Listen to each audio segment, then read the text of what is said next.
Testing 1, 2, 3. Testing 1, 2, 3. Test, test, test. Just checking to see the audio levels right now, and I'll be back in a couple minutes.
A community is connections. We're committed to ensuring people stay connected to the services they need. That's why we're participating in the FCC's Affordable Connectivity Program.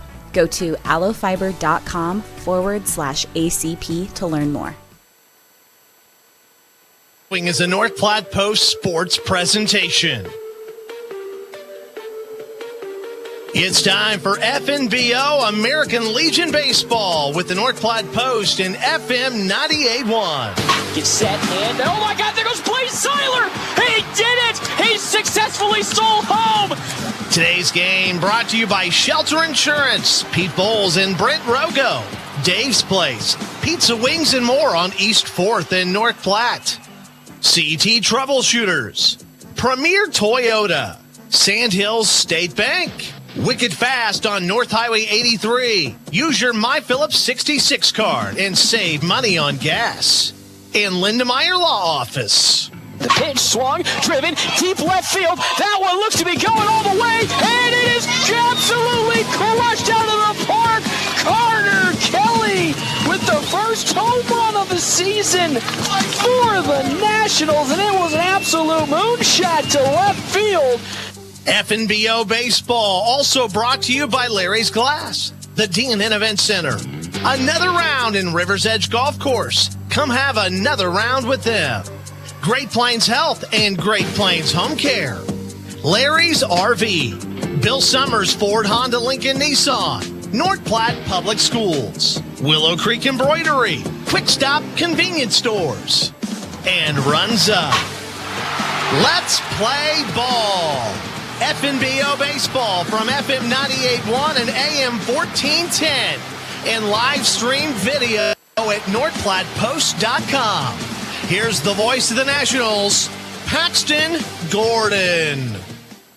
Welcome back, everybody, here to One Ryder Park. My name is Paxton Gordon. We are here on a beautiful potential make-or-break day for the FNBO Nationals as they are here in the elimination bracket, now taking on Hastings for the potential last spot at state. Of course, as we all know, Hastings this season has already guaranteed itself to state as being the host team, so they've already made their way in. The Nationals need a victory here to either keep their chances alive or be put into position to get that last state bid tonight with a Grand Island loss. But really, it's all up to the Nationals. The ball is in their court tonight. Can they be able to take down a team that this season has really, really, really been a sour spot for them, as unfortunately Hastings has had the upper hand against the FNBO Nationals all year, and then the same all year last year. Here in the Quick Stop pregame show, 27 locations open 24 hours a day.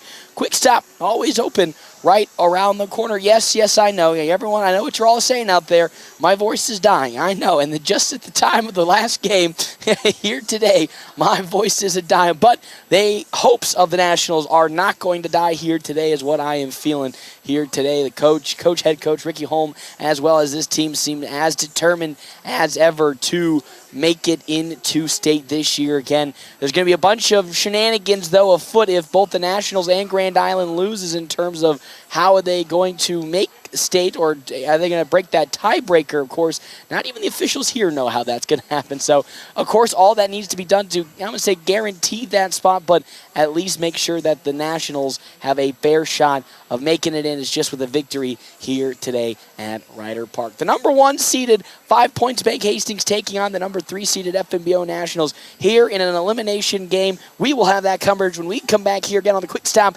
pre-game show. 27 locations open 24 hours a day. Quick Stop always open right around the corner. We will have more when we come back here to Ryder Park live on FM 98.1, AM 1410, and live streaming on NorthPlattePost.com. If your tranny starts to making sounds that you don't want to hear, if it's slipping and a sliding, won't go in or out of gear, call the transmission specialist, BG&S. You've got the very best four-wheel drive, front-wheel drive, automatic, standard too. BG&S Transmissions. BG&S Transmissions. Free towing, free estimates, and all their work is guaranteed. Call BG&S in North Platte at 800-344-2427. Swing into the season by calling Linda Meyer Law for all your legal needs. Our lineup consists of all-star caliber attorneys Bob Lindemeyer, Amanda Spiker, Kent Florum, Kent Turnbull, and rookie sensations Victoria Hervey and Natalie Hoffman. When life gets to the bottom of the ninth with 2 outs, we'll step up to the plate and hit a home run for you. Call Linda Meyer Law, 534-6740. That's Linda Meyer Law, 534-6740. Taylor is living the Runza dream. The Fry Life is the high life. He's stacking up rewards on the Runza mobile app. Points on points on points on points. That's a lot of free food from Runza. Yep, I'm headed there for lunch today. Download the Runza mobile app to start getting rewards. Because from the way we make it to the way it makes you feel, Runza makes it all better.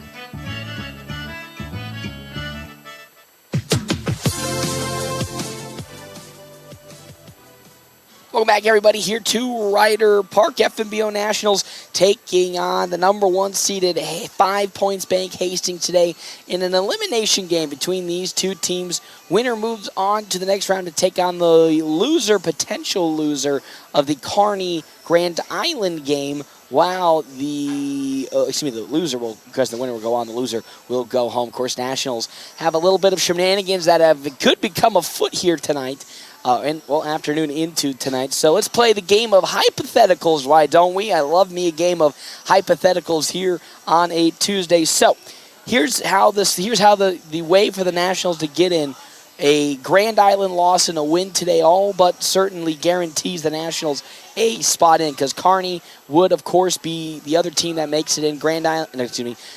Hastings, as the host team, would be automatically put in, and the Nationals would collect that last position. But if both Grand Island and North Platte lose, then we're going to go to tiebreakers that could be broken later in the day. I do not know what those tiebreakers are. Even the people here don't know what those tiebreakers are. So it could be looking at a bunch of shenanigans afoot tonight if both Grand Island and, of course, the FNBO Nationals lose. But it really boils down to the Nationals today need to get that victory if they want to almost certainly guarantee themselves either a trip to state or another opportunity if Grand Island wins as well. So let's tap into our Double Dips Ice Creamery starting lineup. Double Dips Ice Creamery in the historic Canteen District in North Platte offers 24 plus different flavors of hand-dipped ice cream served in a variety of ways. Double Dips also offers homemade waffle cones and bowls alongside homemade fudge and freshly baked dessert. You can also check out the ice cream trailer, which is available right now for all your outdoor events. Summertime is still afoot. Plenty of opportunities for you to get some nice old-fashioned ice cream. So let's get on to the side of the FNBO Nationals, who are the visiting team in today's game. The first time this entire tournament that they are the visiting team. It's going to be Caden Johnson in center field. He'll be leading off for the Nationals with Carson Johnson at second base back to his normal position. Jack Polk at shortstop. Carter Kelly out at third base. Blaze Seiler in right field. Landon Greeno at first. Andrew Brocious in left field. Tristan Byer, he'll be catching today with Race Morkey on the mound, kind of as I expected for the pitching rotation. Morkey would be starting here today. Then on the side, 5 points, Bank Hastings, a team that has caused the Nationals the most trouble all season. Evan Rust, the center fielder, will be starting at from the one hole. Cameron Brumbaugh at second with Nick Conant at shortstop with Elijah Johnson at third base. Jackson Gangwish behind home plate. Chase Verton at right field, Braden Runt at first base, Naz Robinson at DH, Landon Heinrichs in left field with Creighton Jacobitz. He will be pitching their ace today, getting the start. He hasn't pitched all tournament long because of a hyperextended elbow, so he will get the start today. So it's going to be on the FNBO Nationals to somehow, some way, figure out the ace here of Hastings. You know, of course, they've had a couple of issues already in this tournament against aces. Cohen Nelson, of course, a Grand Island Home Federal is the ace for that team. They couldn't break him in the full 7 game. Went to 13 innings before the Nationals were able to break the 0-0 tie. And then yesterday, even though the side from a Cook, they didn't throw out their ace, they still had trouble putting up any runs on the side of, not McCook, excuse me, Kearney there. So the Nationals, though, come into today's game, 7 hits in their last 2 games combined. And that is a 7-hit game 2 days ago. They didn't record a hit yesterday against Kearney, looking to see today if they can somehow find a way to fix and remedy that issue here today, because they really need to, if again, with their tournament hopes on the line here against a Hastings. This 5 Point Banks Hastings team has just been a thorn in the side for the FNBO Nationals all year. Of course, most of the games for the side of the FNBO Nationals has been rather close between these two teams. It's been 1-run games this year and last year. The only exception to that rule has been the Cheyenne tournament, where the FNBO Nationals gave up 18 runs against this Hastings squad and fell 18-2. That, of course, came after the victory against Cheyenne, where they won 3-2 over Cheyenne. That's basically the only, it's been the really only thorn in the side, or the big boo-boo as it comes to the Nationals taking on Hastings this season. Most of the games have been super close together. It's time for the national anthem, so I'll step aside and take a break. When I come back, I'll have some more coverage here on FM 98.1, AM 1410, and live streaming on NorthPlattePost.com. We're always open right around the corner. Quick Stop. With your 24-hour convenience store. Fast, friendly, no one gives you more. Gas, food, your favorite drink. Get everything you need in a blink. That's why everybody stops at Quick Stop. We're always open right around the corner. Quick Stop. Larry's Glass is better known and has over 40 years of experience in glass replacement and installation. Whether you need a new window for your home, storefront, or vehicle, they have the expertise to get the job done. Larry's team of skilled professionals use the highest quality materials and techniques to ensure your satisfaction. Larry's takes pride in delivering outstanding service with affordable pricing and are on the Better Business Bureau honor roll. Trust Larry's Glass to take care of your glass needs, and you'll appreciate the difference that over 40 years of experience can make. This is Kurt Carter with Red Willow Chemical. Red Willow Chemical is your one-stop shop for all your crop protection needs. We sell and support products from top manufacturers like Bayer, BASF, Syngenta, Corteva, and FMC. Call me today, 308-340-7751. Visit us online at rwchemical.com to check out all your options and make sure you're getting the right products to optimize yield. Growing relationships one crop at a time. Red Willow Chemical. Are you tired of lousy internet and faceless customer service? It's time to experience local, honest, hassle-free, and exceptional. That's the Allo promise. We not only provide crazy fast fiber internet, crystal clear TV, and dependable phone service, but we choose to become a part of the communities we serve and love when everyone calls or stops by our store to say Allo. So don't settle for mediocre, settle for exceptional with Allo. Visit us at allofiber.com/local. Welcome back, everybody, here to Ryder Park. FNBO Nationals today taking on 5 Points Bank Hastings for the elimination game here. Loser goes home, and essentially, if the Nationals do lose, that'll almost certainly end their season without some crazy, tiebreaker shenanigans against Grand Island if Grand Island lose in today's game. But it's now time for our Owls Lock and Safe keys to the game. We're going to start on the offensive side, which has really been the struggle bus for the Nationals, which is just crazy to say because all year they have been a very, very strong offensive powerhouse for for this National squad. Their offense has been, again, only 7 hits in the last 2 days. All 7 of those hits coming against Grand Island Home Federal, which was 2 days ago, got shut out. Combined no-hitter against Kearney yesterday happened against them. So on the offensive side, you really got to find any which way to get momentum. I don't care if it's through bunts, if it's through some cheap tactics that people don't like. The baseball moral code of lead off batter goes for a bunt. If that is how you got to get momentum and get runners on to potentially win this game, that's what you're gonna have to do. And then also take advantage of Jacobitz, Creighton Jacobitz. Even though he is the ace for Hastings, he has been out for most of the last couple of weeks with, again, a hyperextended elbow. So it's going to be on the side of the Nationals to see if they can take advantage of a rusty Jacobitz, who is coming into today's game. Again, a little bit rusty. Again, this is his first start here of this tournament, as well as in quite some time with that hyperextended elbow. So then defensively, you got to cut down. Even though you got 2 errors yesterday, that really didn't affect in terms of costing the Nationals any runs. It did play a huge portion in that 1-0 loss. So if they're able to cut back on those 2 errors, I really think this is a game that the Nationals can come out and put up on top. Again, that was our Owls Lock and Safe keys to the game, securing North Platte and the surrounding areas for more than 50 years. As here comes one, Caden Johnson up to bat here for the first time today, taking on Creighton Jacobitz. As Jacobitz, as I stated earlier, hasn't pitched in about a week, maybe 2 weeks with a hyperextended elbow. He's feeling good enough today, according to Hastings' head coach, so we'll see how that will go as he'll fire the first pitch into Joni. Ooh, that's really tight inside. Ball number 1, almost hitting Joni. But again, this is what the Nationals need to do. They need to take advantage of a rusty Jacobitz and maybe start to get out to an early lead and hold on with Race Morkey, who's on the mound. That next pitch is inside there, too far inside. Ball number 2. Morkey, just like Ty Robinson, Carson Johnson, and Jack Polk the last couple of games, has been absolutely immaculate in the the Kearney Hastings tournament. Almost pitched a complete game before giving up a couple runs in the top of the 7th inning against Beatrice. That next pitch in from Jacobitz is there. Strike 1. 2-1. Once more tight inside. Ball 3 early on here from Jacobitz. Pitch is really close inside. So it's 3-1 the count now to Joni. As here it comes.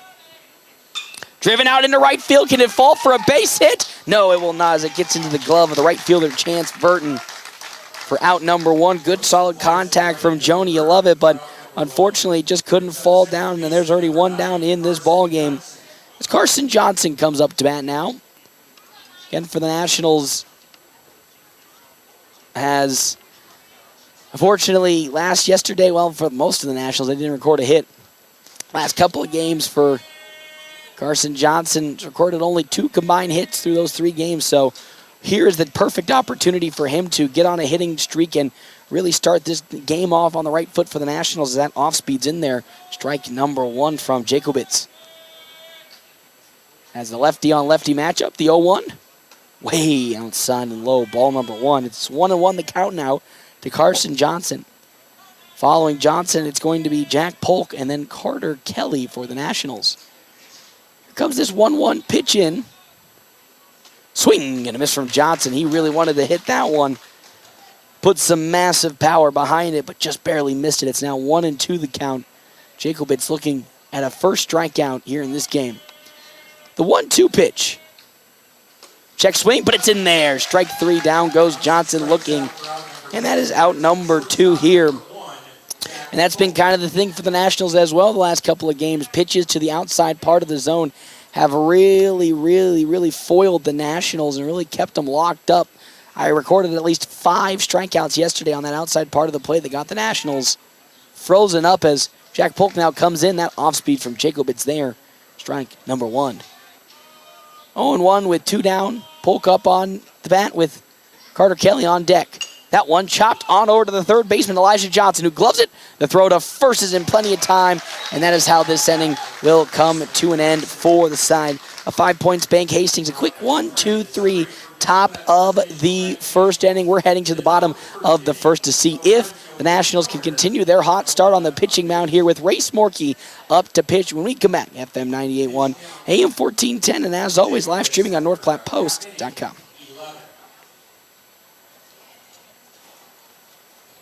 Are you ready to make a lasting impression? It's time to embrace distinction and stand out from the crowd. Willow Creek Embroidery, your go-to destination for exceptional personalization. They specialize in awards and trophies. Whether you're recognizing achievements in sports, academics, or business, they have a wide selection to honor the best of the best. Visit them today at 1620 East 4th Street, Suite 120, right by the Garys. Discover the exceptional personalization that sets you apart. Willow Creek Embroidery in North Platte. Sandhill State Bank is a bank for Sandhillers. Families, entrepreneurs, teachers, nonprofits, farmers, nurses, contractors, ranchers, stylists, artists, retailers, professionals, outfitters, restaurateurs, mechanics. It takes all of us to make the Sandhills prosper, and Sandhill State Bank is here to help. Open an account today at sandhillstate.com/open or visit one of our 10 locations across the Sandhills to start growing the Sandhills together. Sandhill State Bank, member FDIC. It's not too late to register your students for the fall 2023 Bullpup Preschool or Kindergarten year at North Platte Public Schools. We are excited to assist you at the Welcome Center located at 301 West F Street in North Platte, and we are open from 7:30 a.m. to 3:30 p.m. Or you can register from the comfort of your own home online at mppsd.org. Come learn and grow with us at North Platte Public Schools.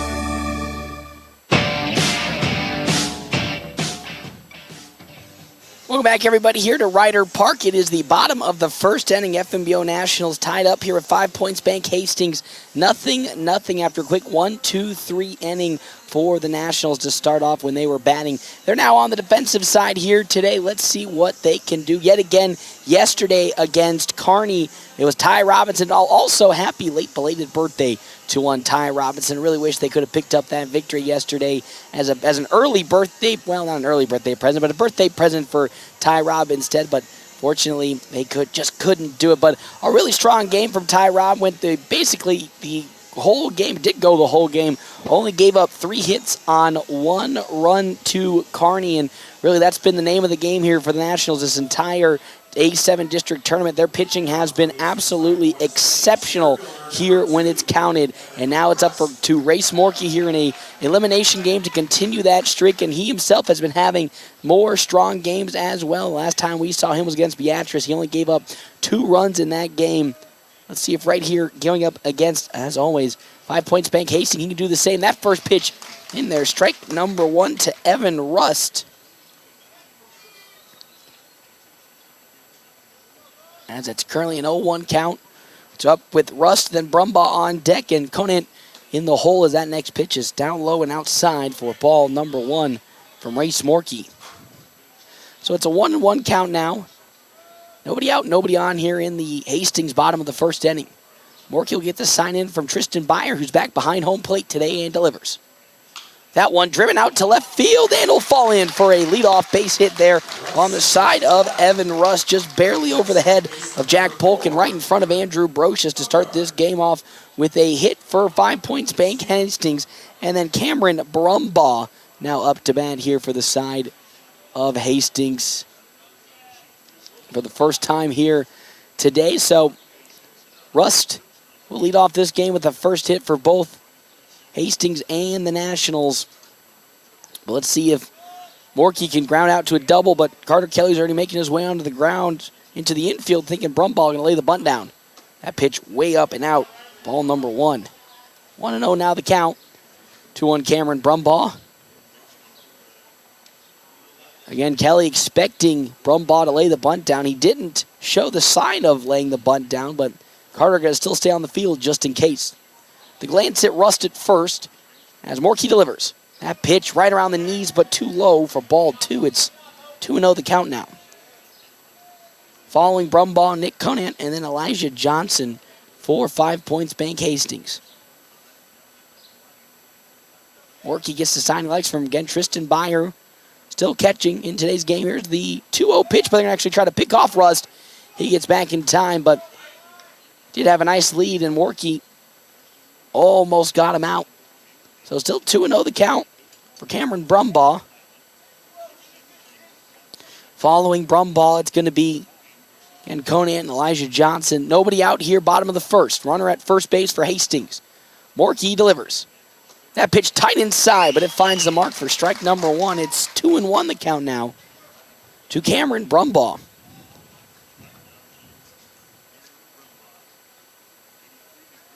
It's going to be up to the Nationals here today. Again, the fate is in their hands, and when the fate's been in their hands all season, they've done a fantastic job of showing up and putting their best foot forward. Morkey now tries to pick off once again Evan Rust, but he had a much shorter leadoff and gets back in plenty of time.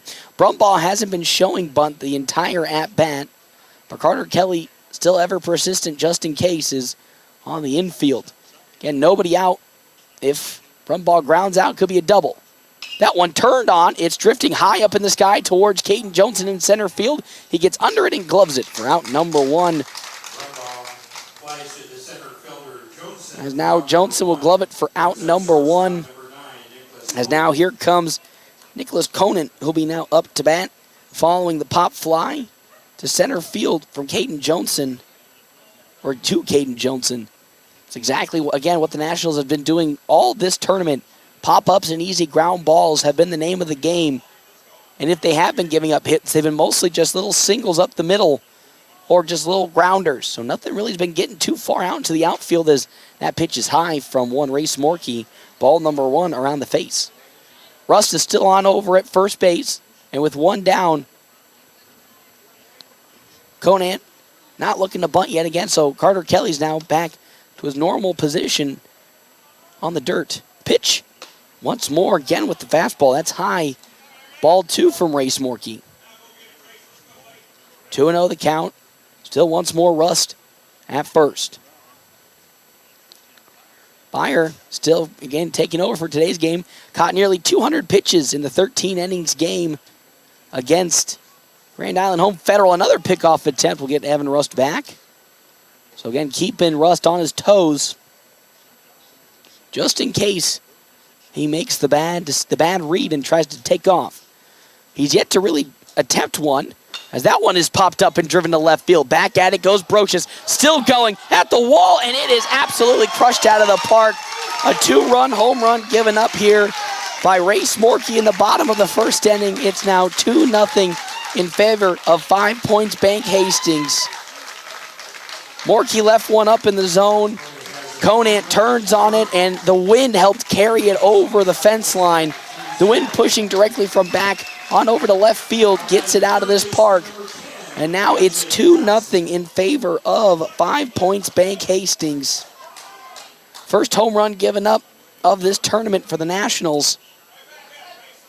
And now it's going to be on Race Morkey to, bounce that out of his head and continue to keep clawing his way around. The next pitch in from Morkey, way in the back, right behind Elijah Johnson on the off-speed. Ball number 1. And that's kind of been the good thing about Race Morkey. We've seen a couple of times he's either come in with the Nationals trailing or him giving up a couple of runs, but he's able to bounce his way back and put in a solid quality start. The 1-0, once more, is high up. That's ball 2 to Elijah Johnson. Following Johnson, the catcher Jackson Gangwish, and then Chance Burton for the side. 5 points, Bank Hastings.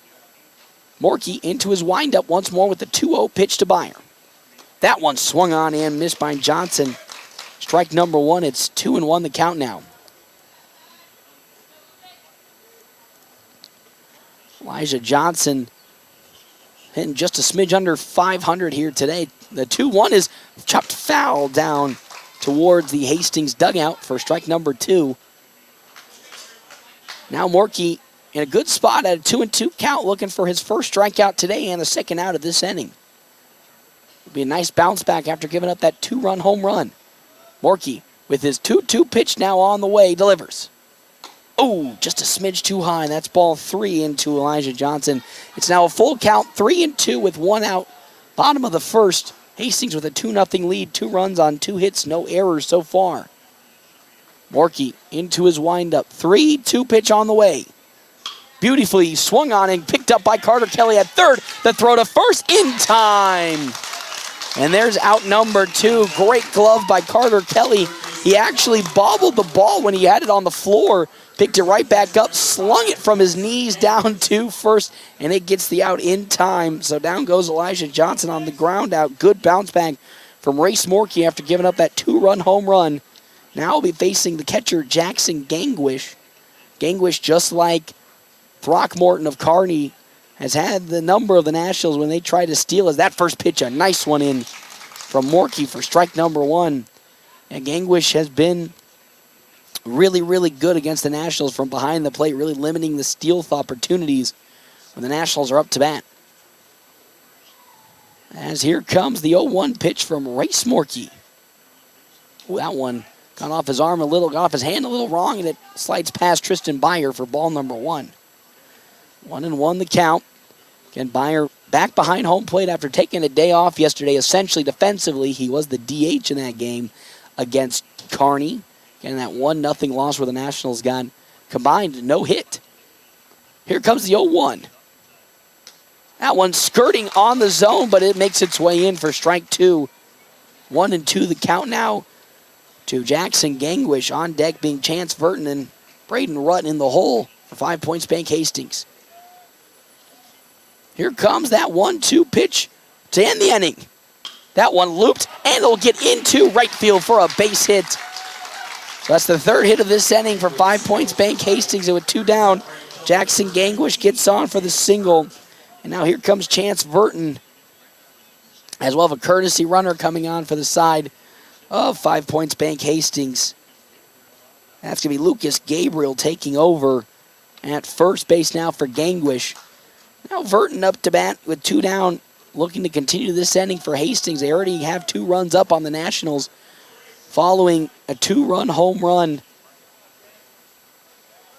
this inning on the side of 5 points, Bank Hastings.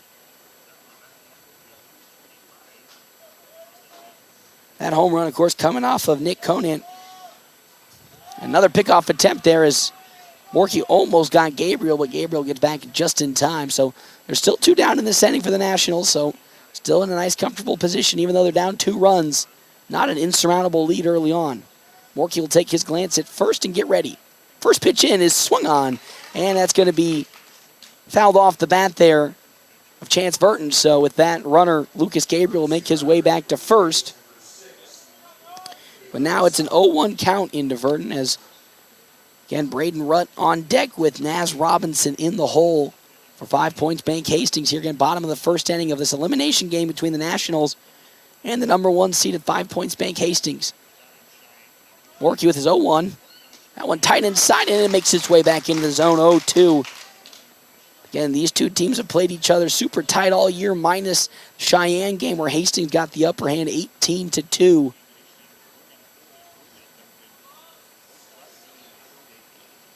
Nationals did pick up a 9-8 victory, though, earlier this year over Hastings, so they're 1-2 overall against this squad. As that one is swung on and missed for strike number 3 and the third out of this bottom of the first inning. Though 2 runs did come across for 5 points. Bank Hastings, 2 runs on 3 hits. Of course, that a 2-run home run from Nick Conan. We're heading to the top of the second inning to see if the Nationals can figure out their hitting woes and bounce back and start to slowly but steadily eke into this lead when we come back here. FM 98.1. AM 1410 and live streaming on NorthPlattePost.com. You in the market for a new or pre-owned car, truck, or SUV? Look no further than Bill Summers Ford Honda Nissan Lincoln for your next vehicle. Look online 24/7 at BillSummers.com. Bill Summers is Western Nebraska's leasing headquarters, and they have aggressive financing to get you into the vehicle you've been dreaming of. Check out all the inventory at BillSummers.com anytime. Bill Summers Ford Honda Nissan Lincoln, where families are our business. Highway 83 at Walker Road in North Platte, and online 24/7 at BillSummers.com. We all try to prepare for life's what-ifs, but what happens if those uncertainties become a reality? I'm Stephen Rhodes, and as your local farmers insurance agent, I'm here for you. I can help you determine the coverage that fits your needs. When you have questions about insurance, turn to me, Stephen Rhodes, with Farmers Insurance. I'm proud to sponsor tonight's game. Go Bulldogs! Find me, Stephen Rhodes, at 102 North Dewey. We are farmers. Bum, ba, bum, bum, bum, bum. Welcome back, everybody, here to Ryder Park. FNBO Nationals currently trailing 5 points. Bank Hastings 2-0 here in this now top of the second inning. Our top of the second brought to you in part by Kevin McGann and the Fortifying Group, helping Nebraska families, farmers, and businesses for more than 50 years, as well as Midwest ATV. Farmers and ranchers, now is the time to get your ATVs and UTVs service with Midwest Cycle and ATV. Jacobit's still on the mound here for Hastings. Carter Kelly up to bat for the Nationals here for his first time today. He'll see that off-speed pitch into the zone for strike number 1. So it's an 0-1 count from Jacobitz into Kelly. At 0-1 now on the way again. Ooh, that one way down low. There's ball 1. It's 1-1 the count now.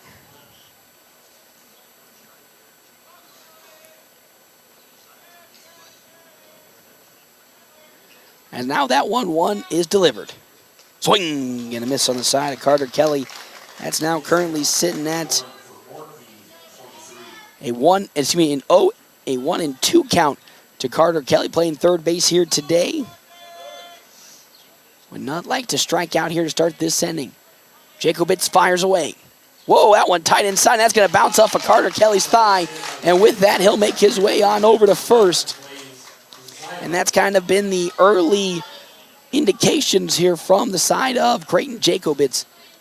A lot of his pitches have been really tight inside to right-handed batters. And because of that, it's been threatening to hit them. And that time, Jacobitz hits Carter Kelly, so he makes his way on over to first for Blaze Zeiler. Again, the hero of the Grand Island Home Federal game where he hit that walk-off solo home run to left field. In the bottom of the 13th inning, we'll see the first pitch in for ball number 1 from Jacobitz. Kelly at first, the left-handed pitcher Jacobitz staring him down. Here comes the 1-0 pitch. That off-speed going to find its way in there. Strike number 1. 1-1 the count now to Blaze Zeiler. Landon Greeno on deck with Andrew Brocious in the hole. Greeno getting the start at first base here in today's game with Carson Johnson on over at second. Jacobitz's 1-1 pitch. There goes Carter Kelly, got a really nice jump. He will slide though into second, and he will get tagged out. And with that, there's the first out of this inning. Once again, trying to do the hit and run, but Zeiler didn't swing on it. It was down low, ball number 2, but down goes Carter Kelly trying to steal second, and with that, 1 out here in this inning. So now it's 2-1 the countdown with 1 down. Kelly slid awkwardly into second, kind of limping his way on over to the dugout. As that off-speed will squirt its way back in for strike number 2, 2-2 the count now. Got a little bit of gust of air behind it and just curved back in, so now it's 2-2 with 1 out here to Blaze Zeiler. as Jacobitz fires away. Swung on, and it's going to get on out of the glove of the third baseman, Elijah Johnson. The throw to first had to be jumped into the air, and Blaze Zeiler gets on with a single, but he is hobbling himself on now over to the fence line. Holding on to his knee, kind of might have collided knees with the first baseman, Braden Rutt. So he is all looking fine at the moment, making his way back on over to first. He reaches on the error for the side of the Nationals.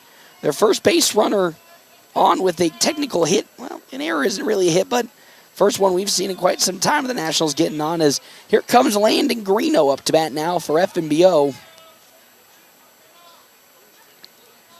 Currently a 2-0 lead, 2 runs on 3 hits, 2 errors as that one almost hits Landon Greeno. Their ball number 1. Again, that 2 runs coming off of a Nick Conant home run to left field in the bottom of the first inning.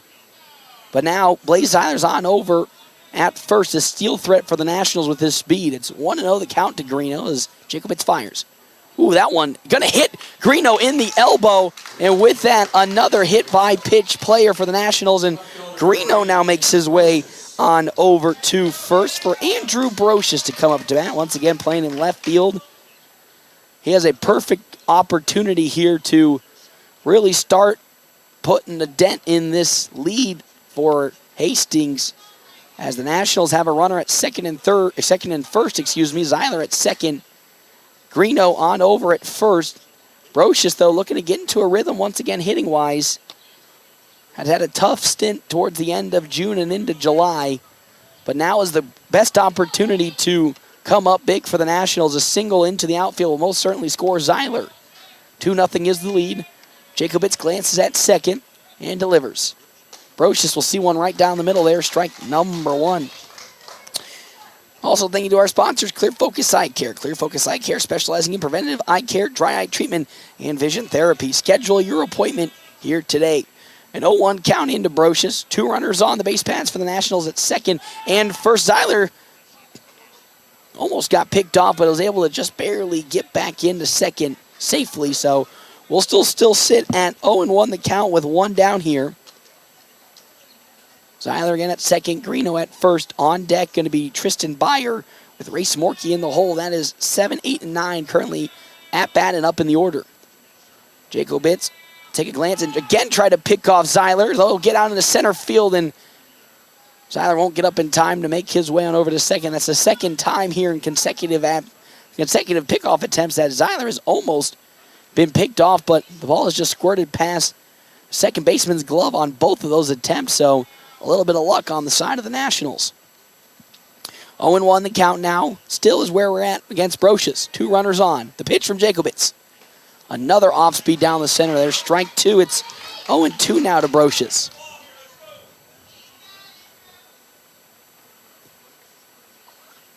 Now here we go. Big 0-2 pitch for Andrew Brocious here against Jacobitz. Looks to be a pitch going to be on the outside. It's on the way. Swung on, little grounder. That's going to be gloved up and into the outfield. There goes Blaze Zeiler. He's making his way on home, and he will score off of the error by Nick Conant. And it's been the story all season long. The Nationals, when they got their 9-8 victory over Hastings, it was Nick Conant at second base having error after error after error that allowed the Nationals to pick up a plethora of runs, able to do so here yet again. As we're going to have time called. Now we're going to have a little bit of a talk with the infield following that error. So now the lead has been cut into from the Nationals by 1. It's 2-1 now. Zeiler scoring off of the error by Nick Conant at shortstop. And now Tristan Byer comes up to bat. A perfect opportunity here for the Nationals to continue on with the scoring runs. This is the first run that has been scored in over a day. As again, yesterday they got combined a no-hit against Kearney, but we're on the receiving end of that no-hit, not the giving end. But it's nice to finally see, and probably for this national squad, it's nice to see not only the bats connecting with the ball, but also runs coming across, because after a 13-inning game where it's 0-0 for most of the game and then getting no hit against Kearney, you kind of start to worry and wonder if you're a player there, like, oh my gosh, are we going to ever see a hit again or a run? But now that the Nationals are starting to see some contact with the baseball, that's when they'll start to become dangerous. Greeno at second base, Brocious at first against Jacobitz. As Tristan Byers up to bat here. First pitch in. That's high. Ball number one. It's 1-0 the count now. And again, not a better time for the Nationals to get some hits across and some runs in this elimination game. Loser goes home. The number 1 seed, 5 Points Bank Hastings, taking on the number 3 seed FNBO Nationals. That pitch is high and outside. Once again, it's ball 2 from Creighton Jacobitz. 2-0 now. Would most certainly expect a pitch back into the zone, and Byer might be expecting that one as well. As Jacobitz glances at second. Here comes the 2-0. That one swung on and missed, and Byer and I had the same idea. That pitch, though, just a bit off the mark, but it still was swung on and missed by Byer, so it's 2-1 the count now. Brocious on over at first. Greeno at second. Morkey on deck for the Nationals with Johnson in the hole. Back to the top of the order then. 2-1. Swing and miss by Byer. That time just a smidge too early on his swing. That pitch was around the lettering, so it might have been in, but just a bit too early. It's now 2-2 with 1 out to Tristan Byer. 2 down, 2 on. Nationals could tie the game up right here with Greeno making it home. The 2-2. Pops sky high, drifting on over to first. Rutt's going to keep running, but it's going to drift on into foul territory there for a foul ball, so we'll still stay at 2-2. Good contact, though, from Byer. Now, just got to hone it in. Still 2-2 with 1 out here. Pitcher Race Morkey on deck. Top of the second inning. It's a 2-1 lead for Hastings. Jacobitz, long glance at second. The 2-2. That one once more fouled off by Byer. Good job on him to get some contact, so we'll still stay at 2-2 the count. It's exactly what you want to see specifically against Jacobitz, who hasn't pitched in a while with that hyperextended elbow. Just keep battling off pitches, and you'll get the one you like. 2-2, 1 out here. That pitch on the way. Driven out to left field. It's going back at it. Back goes Hendricks, going, and it's going to be gloved out of the glove of Hendricks. Landon Greeno's making his way on home, and we're going to have a tie ball game as down goes Hendricks in the outfield. He's in some pain right now, rolling around, but what a play by Tristan Byer with the RBI double to score after Landon Hendricks had the ball out in left center field and then dropped it as he was making the glove. And because of that, the Nationals have tied this ball game up. 2-2 here in this top of the second inning, and now have yet again more runners in scoring position with Byer at second, Brocious on over at third, and now Race Morkey's up to bat. As now we're going to probably have some more time being called as Hendricks is still out there in a lot of pain. Third base umpire as well as one of the hitting coaches going to go out and have a talk with Hendricks.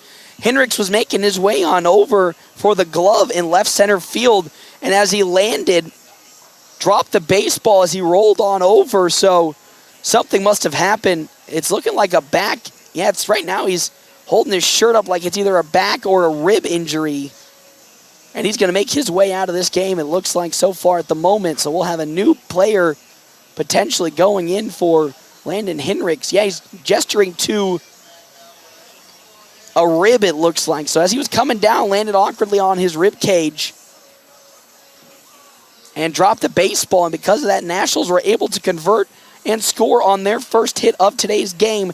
And now it's a 2-2 ball game for the FNBO Nationals. And there's even more opportunities to bring some runs home with Andrew Brocious at third and Tristan Byer at second base.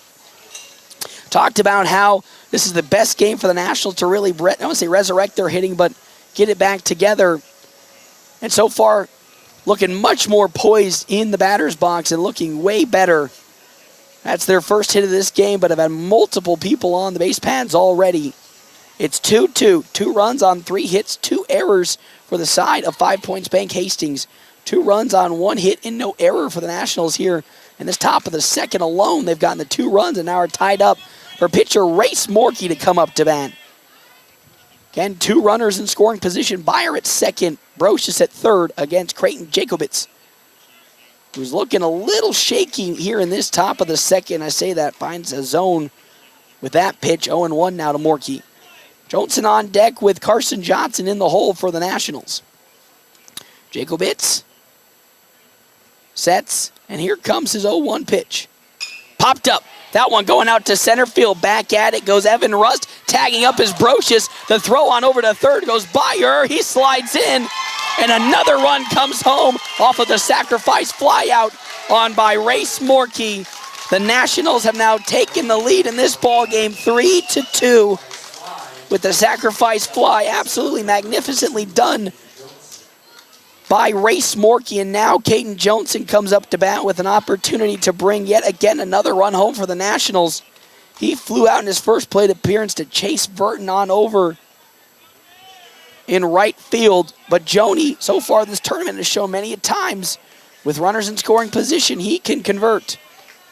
As Jacobitz's pitch in is high and outside for ball number 1. Following Joni, it's going to be Carson Johnson and then Jack Polk for the Nationals. Tristan Byer on over at third, threatening to score. That pitch, just once more outside, ball 2. Jacobitz has given up 3 runs here in this top of the second inning. Again, coming back after his hyperextended elbow for the first time in a couple of games. The 2-0 pitch to Joni. Tight inside. That might have hit Joni, but they're going to say that's 3-0 now, the count to Caden Johnson. Again, Carson Johnson, even though he hasn't had the best hitting percentage, still a dangerous player up at the bat if he gets there. 3-0 from Jacobitz. That one right down the center. Strike number 1. Again, I do like the approach from Joni. Even though it was right down the center, make Jacobitz make a mistake. Currently 3-1 the count now with 2 down. He sets and fires to Joni. Outside, ball 4, and with that on over to first base goes Caden Johnson. Never took a swing. And he's going to make his way on over to first.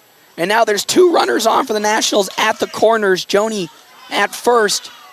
Byer on over at third. And here comes Carson Johnson.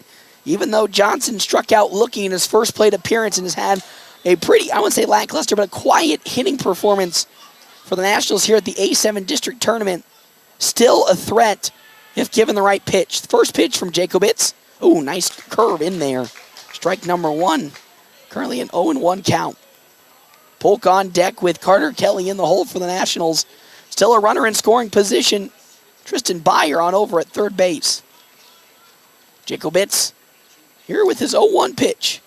That one, skied up though from Carson Johnson. Underneath it gets Gangwish. He gets there and gloves it for the final out of this inning, but not before 3 runs came across for the FNBO Nationals in this top of the second inning. They lead against 5 Points Bank Hastings 3-2, and we come back here at FM 98.1, AM 1410, and live streaming on NorthPlattePost.com. Now the weather is warmer, it's time to dust off your golf clubs and head out to River's Edge Golf Club in North Platte. With beautifully maintained lush greens and breathtaking views, River's Edge offers a modern course that is perfect for golfers of all skill levels. But that's not all. After your game, swing.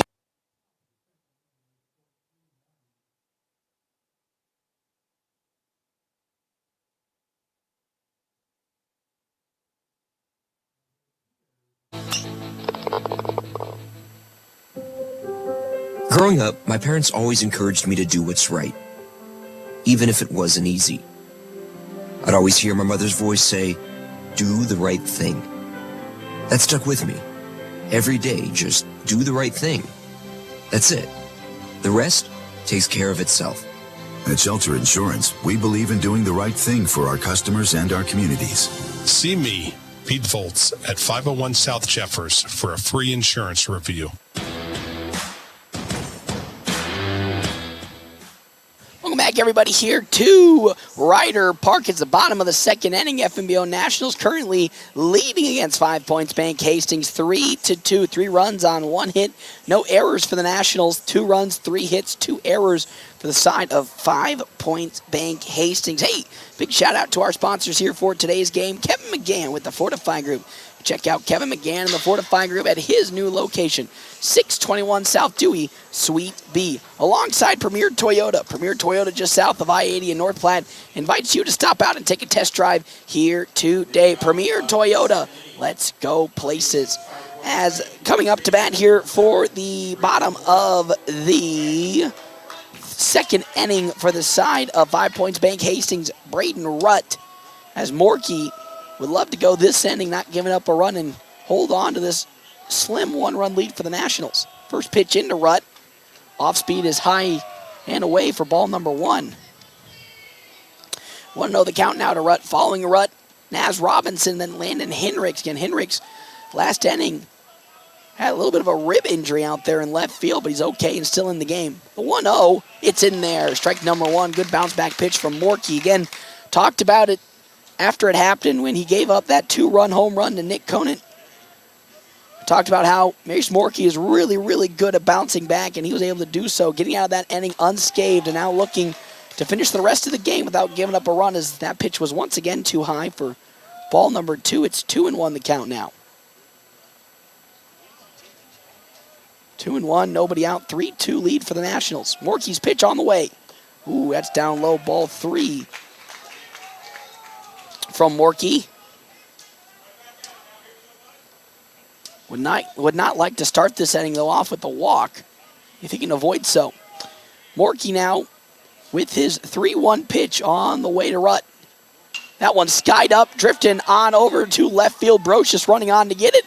He gets under it, calls for it, and gloves it for out number 1. And there yet again another good solid at-bat, or pitching at-bat for the side of Race Morkey.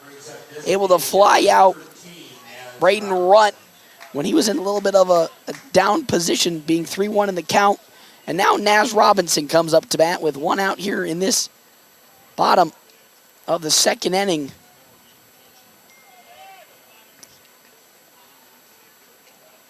Three and 2 is where we sit in the lead for the Nationals. Robinson up to bat with 1 down here. Following Robinson, Landon Henricks, and then Evan Rust back to the top of the order with Rust. Morkey's off speed is in there for strike number 1 to Naz Robinson. Beautiful pitch. And now 0-1 the count. This is the Morkey we just love to see. Really great control and really just toys with the batters. That one's going to be fouled off the bat of Naz Robinson for strike number 2. And really that's been the strongest thing for not only Race Morkey, but Ty Robinson as well. Their control and just being able to really manipulate the batter to do whatever they want has been huge for the Nationals here in this latter half of the season. Morkey with his 0-2 pitch to Naz Robinson delivers. Oh, that's just high around the face there. Ball number 1, 1-2 the count now.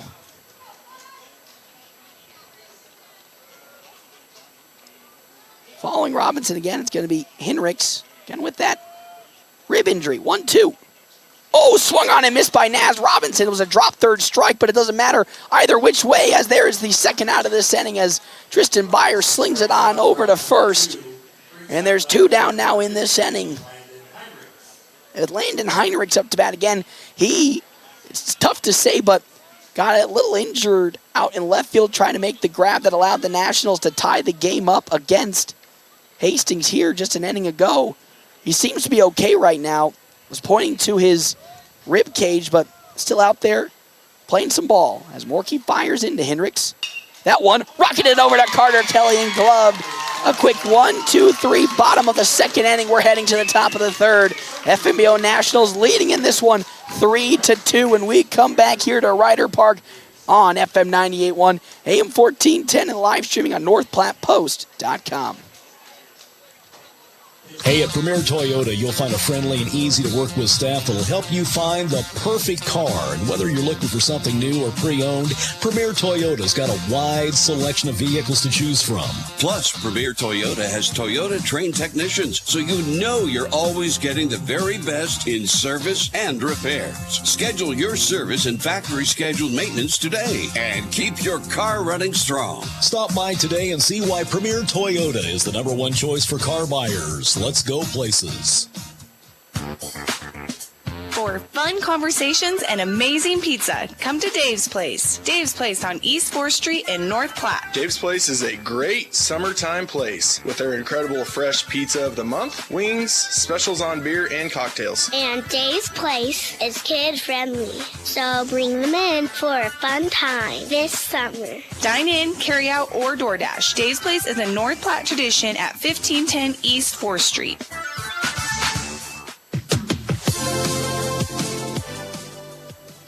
Welcome back, everybody, here to Ryder Park. It is the top of the third inning. Nationals leading 3-2 over the number 1 seeded 5 Points Bank Hastings. Jack Polk up to bat here for the FNBO Nationals. Following Polk, it's going to be Carter Kelly and then Blaze Zeiler. Again, our top of the third inning brought to you in part by Kevin McGann and the Fortify Group. You can check out Kevin McGann, the Fortify Group, at his new location, 621 South Dewey, Suite B. As that pitch is tight inside but finds the zone. Strike number 1 from Creighton Jacobitz.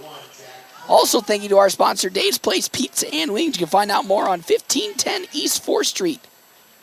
The 0-1 pitch from Jacobitz. Another one that's tight inside and finds the zone. It's now 2-2 the count. Really finding some good luck on this at-bat. With the inside part of the plate, hasn't found success earlier in the game, but so far here in this top of the third, starting off strong for Jacobitz. The 0-2. That's high. Ball number 1 from Jack Polk. 1-2 the count now. 1-2 with nobody out, nobody on. The on-the-way delivery. That one going to be half-heartedly fouled off, though, by Jack Polk. Lucky there to keep it at 1-2. Now with an 0-2 count. Still Polk keeping this at-bat alive. Jacobitz up to 42 pitches here in the top of the third, and Polk calls time. I wouldn't say it's a really big, at-bat here for the Nationals. As here's that 1-2. That one slowly rolled on over to Canaan. He gloves it, throws on to first. Not going to be in time as Jack Polk gets there. Canaan slowly watched that ball roll on into him. Again, it died on that infield grass, and because of that, Jack Polk reaches on an infield single. And that's really been the name of the game when it comes to infield hits this entire tournament.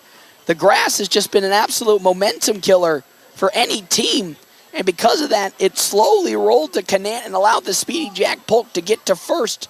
That's now the second hit of this ballgame for the Nationals. And here comes Carter Kelly up to bat. Hit by a pitch in his last plate appearance as he'll foul that one off for strike number 1.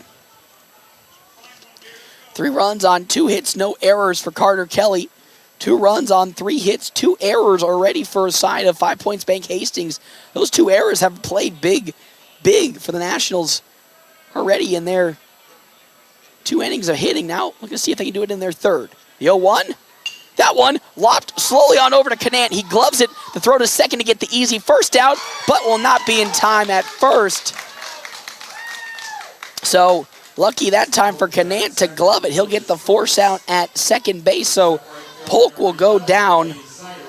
And now Blaze Zeiler comes up to bat as Carter Kelly reaches on the fielder's choice. And now Zeiler reached on an error by Elijah Johnson in his first plate appearance. Kind of banged knees with the first baseman, Braden Rutt, but it is okay. So first pitch into Zeiler as he fouls that one back for strike number 1. It's 0-1 the count now with 1 down here in this top of the third inning. Carter Kelly on over at first base.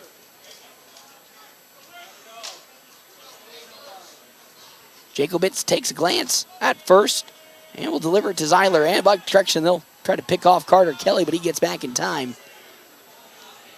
Landon Greeno is on deck with Andrew Brocious in the hole for the Nationals. Currently leading here against 5 Points Bank Hastings 3-2. Jacobitz now delivers his 0-1. That's way upstairs. Ball 1-1 the count now to Zeiler. Again, Zeiler had that heroics against Grand Island Home Federal with the solo home run in the bottom of the 13th to walk it off for the Nationals. What can he do right here? The 1-1 from Jacobitz. That one just foul tipped off by Zeiler for strike number 2. That was a good pitch. He probably liked that one and wanted it back.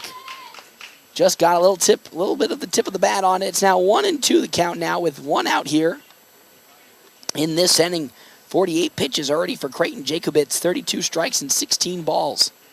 Carter Kelly on over at first base. Jacobitz with the 1-2 delivers. That one gonna go. Oh, a great glove by the side of the second baseman. Cameron Brumball flies into the air and snags what would have been a single from Blaze Zeiler, and there's now 2 down in this inning.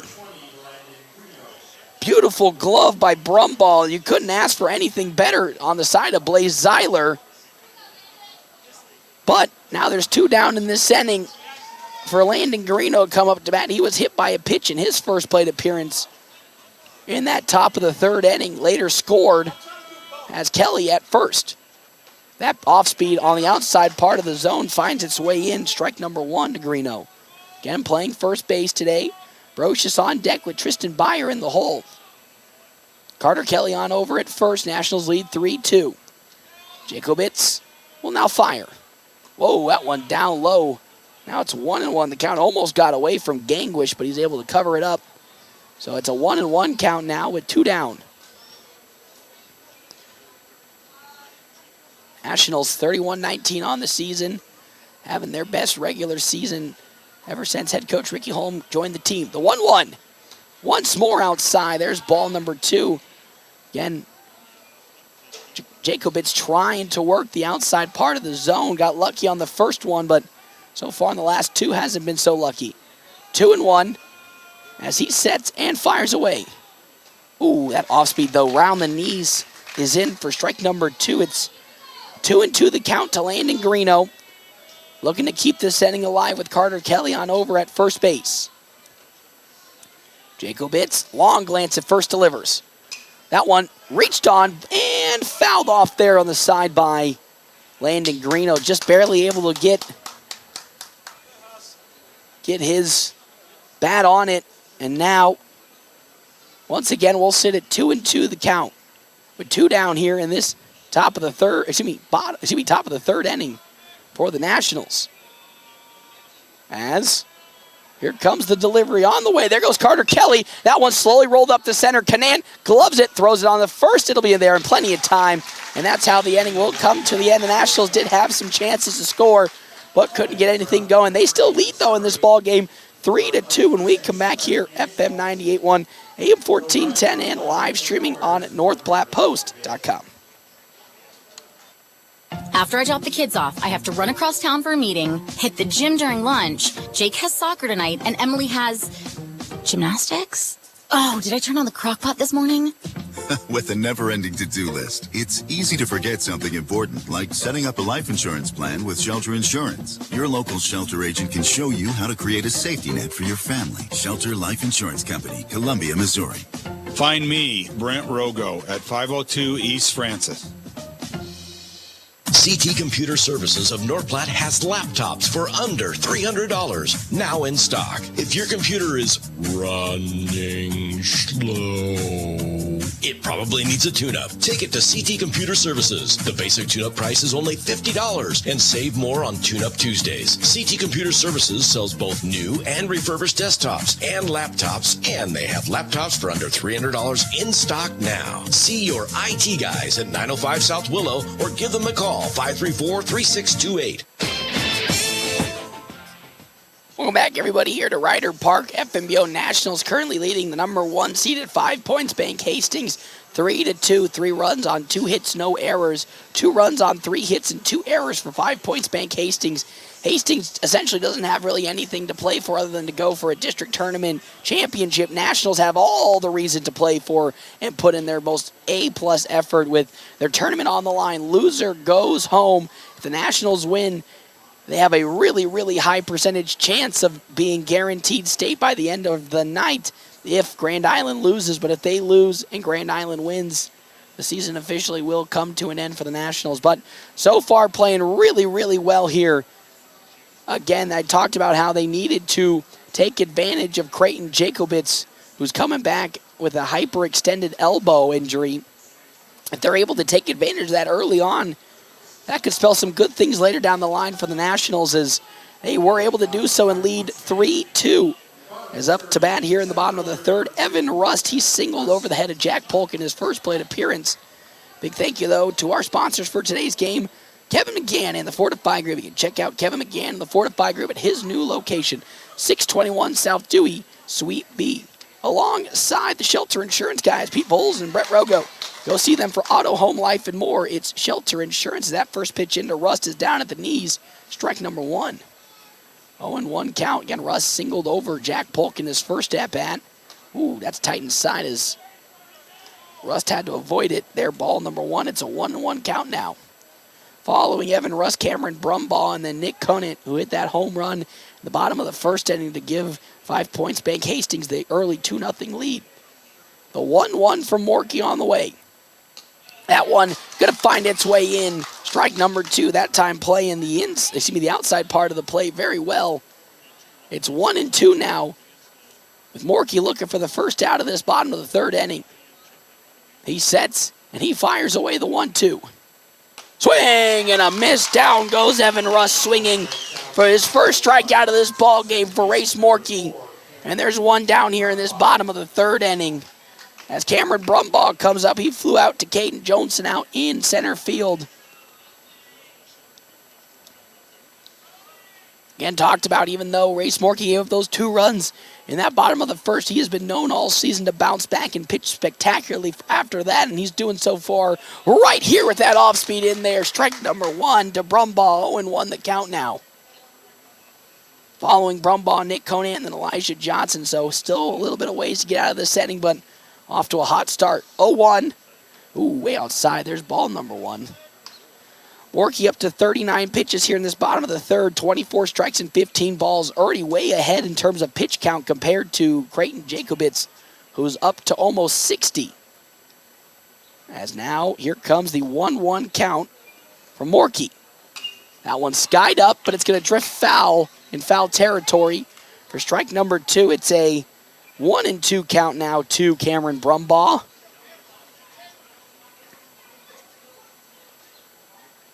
With one down here again in this bottom of the third inning. Morkey looking for his second strikeout of this inning and of the day. Sets and fires away the pitch. Whoa, that's way up in the stairs. Ball 2. Tried to go back to that off-speed pitch, but went a little too high. It's 2-2 the count now. Left-handed batter versus right-handed pitcher. This is what the wheelhouse is for Race Morkey. Likes to sign from Bayer and sets his 2-2 pitch. That one once more fouled off the bat by Brumbaugh. Good battle between these two teams. So we'll still stay at 2-2 the count here in this bottom of the third. 3-2 lead for the FNBO Nationals. 3 runs on 2 hits, no errors for the Nationals. 2 runs, 3 hits, 2 errors for the side of 5 Points Bank Hastings. And stepping back in goes Brumbaugh. Morkey likes his sign from Tristan Bayer behind home plate. The payoff 2-2. Oh, once more too high. Ball 3 to Brumbaugh. As Race Morkey started off strong with a 1-2 count. Now it's worked back 3-2. He'll try once again to get Brumbaugh out here. Here comes that 3-2 pitch. Fouled once more off the bat. And again, a great battle between these two players, Brumbaugh and Morkey. Again, Morkey does have a couple of pitches to play with in terms of the pitch count. I think head coach Ricky Holmes likes where he's at 43. 3-2 now once again as Brumbaugh steps in. He likes the sign. Morkey.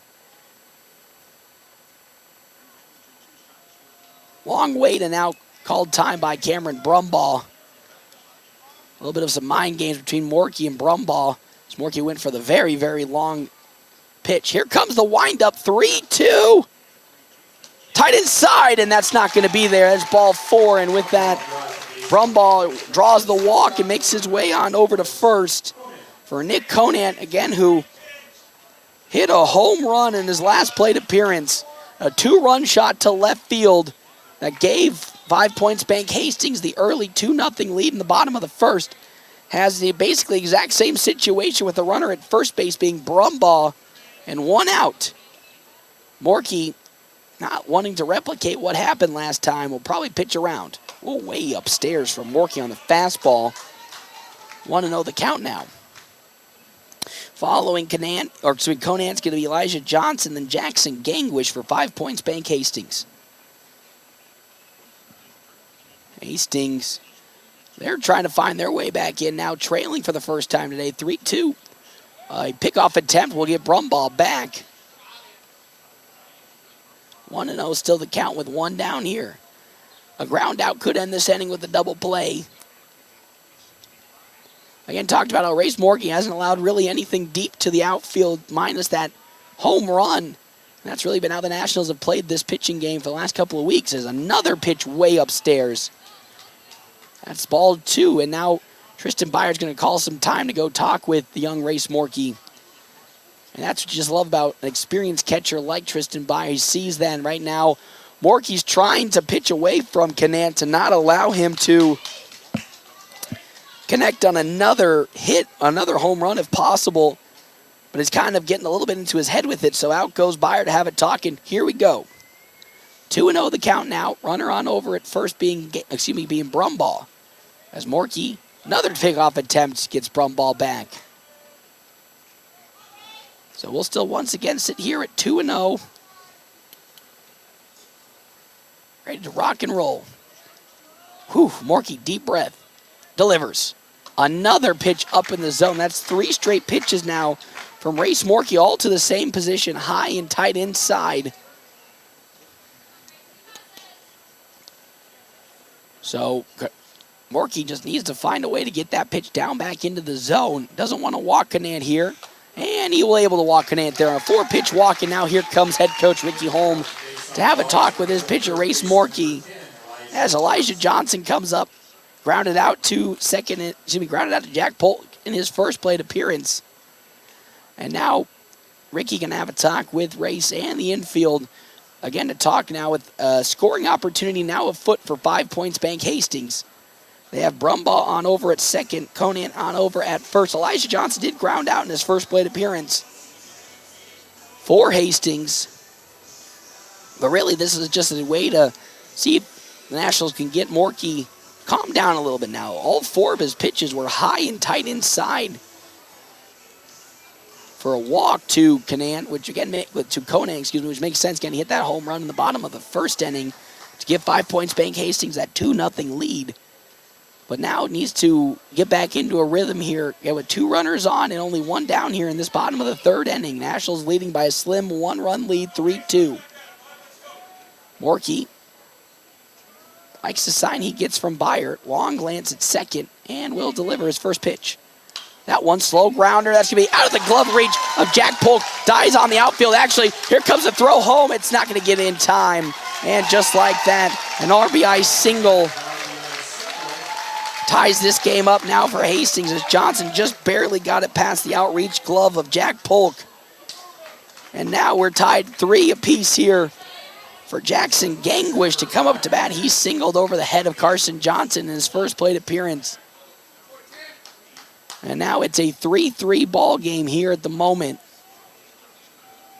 3 runs on 4 hits, 2 errors for 5 points Bank Hastings. 3 runs, 2 hits, no errors for the FNBO Nationals.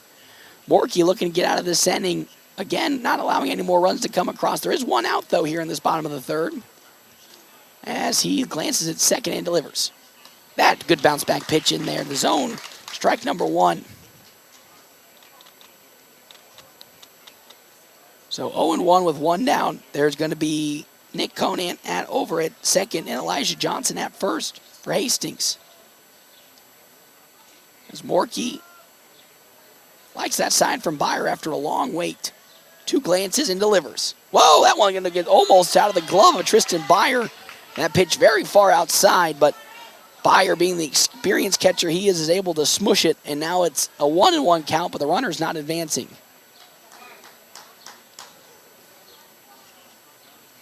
Again, with the way we're at right now, again, the pitching rotation, Ty Robinson pitched yesterday, Jack Polk pitched in the Grand Island Home Federal game, so the Nationals kind of thin at the bullpen at the moment as Morkey delivers his 1-1.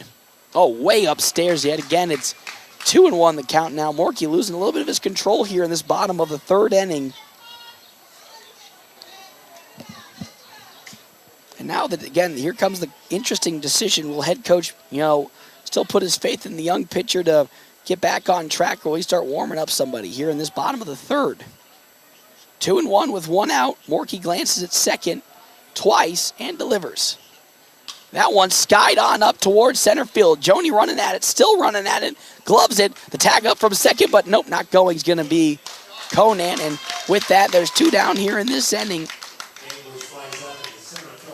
So, once again, the score is 3-3 here. 3 runs, 2 hits, no errors for the FNBO Nationals. 3 runs on 4 hits, 2 errors for 5 points, Bank Hastings. And with that fly out from Jackson Gangwish to center field, up to bat comes the side of Chance Burton. He struck out swinging in his first plate appearance against Race Morkey. Now has an opportunity to keep this inning alive for Hastings with 2 runners on.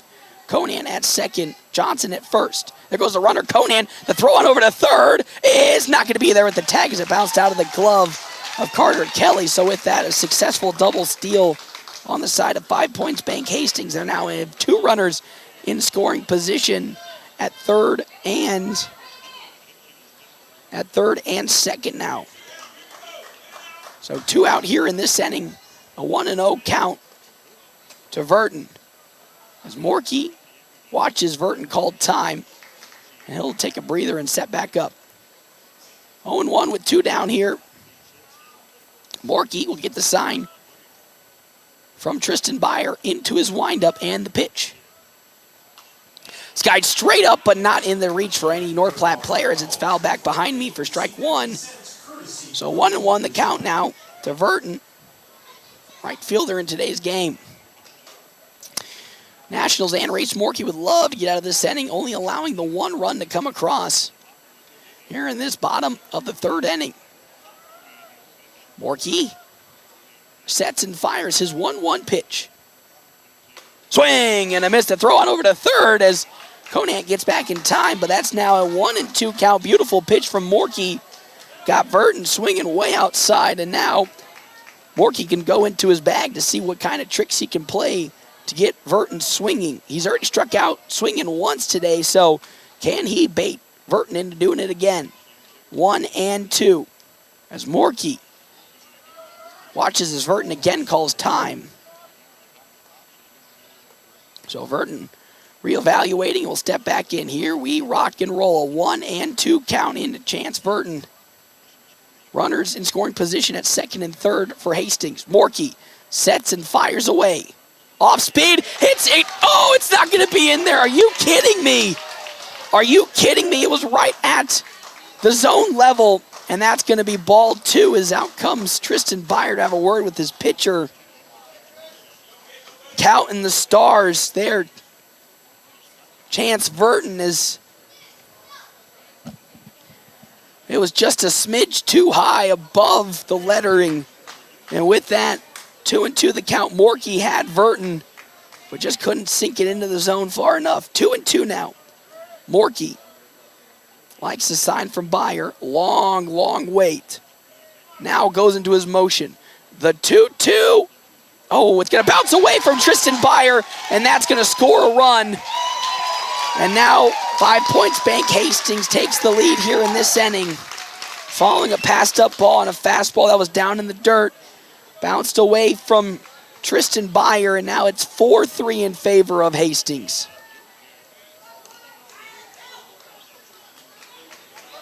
So now it's a 3-2 count to Verton. Hastings has retaken the lead in this ball game.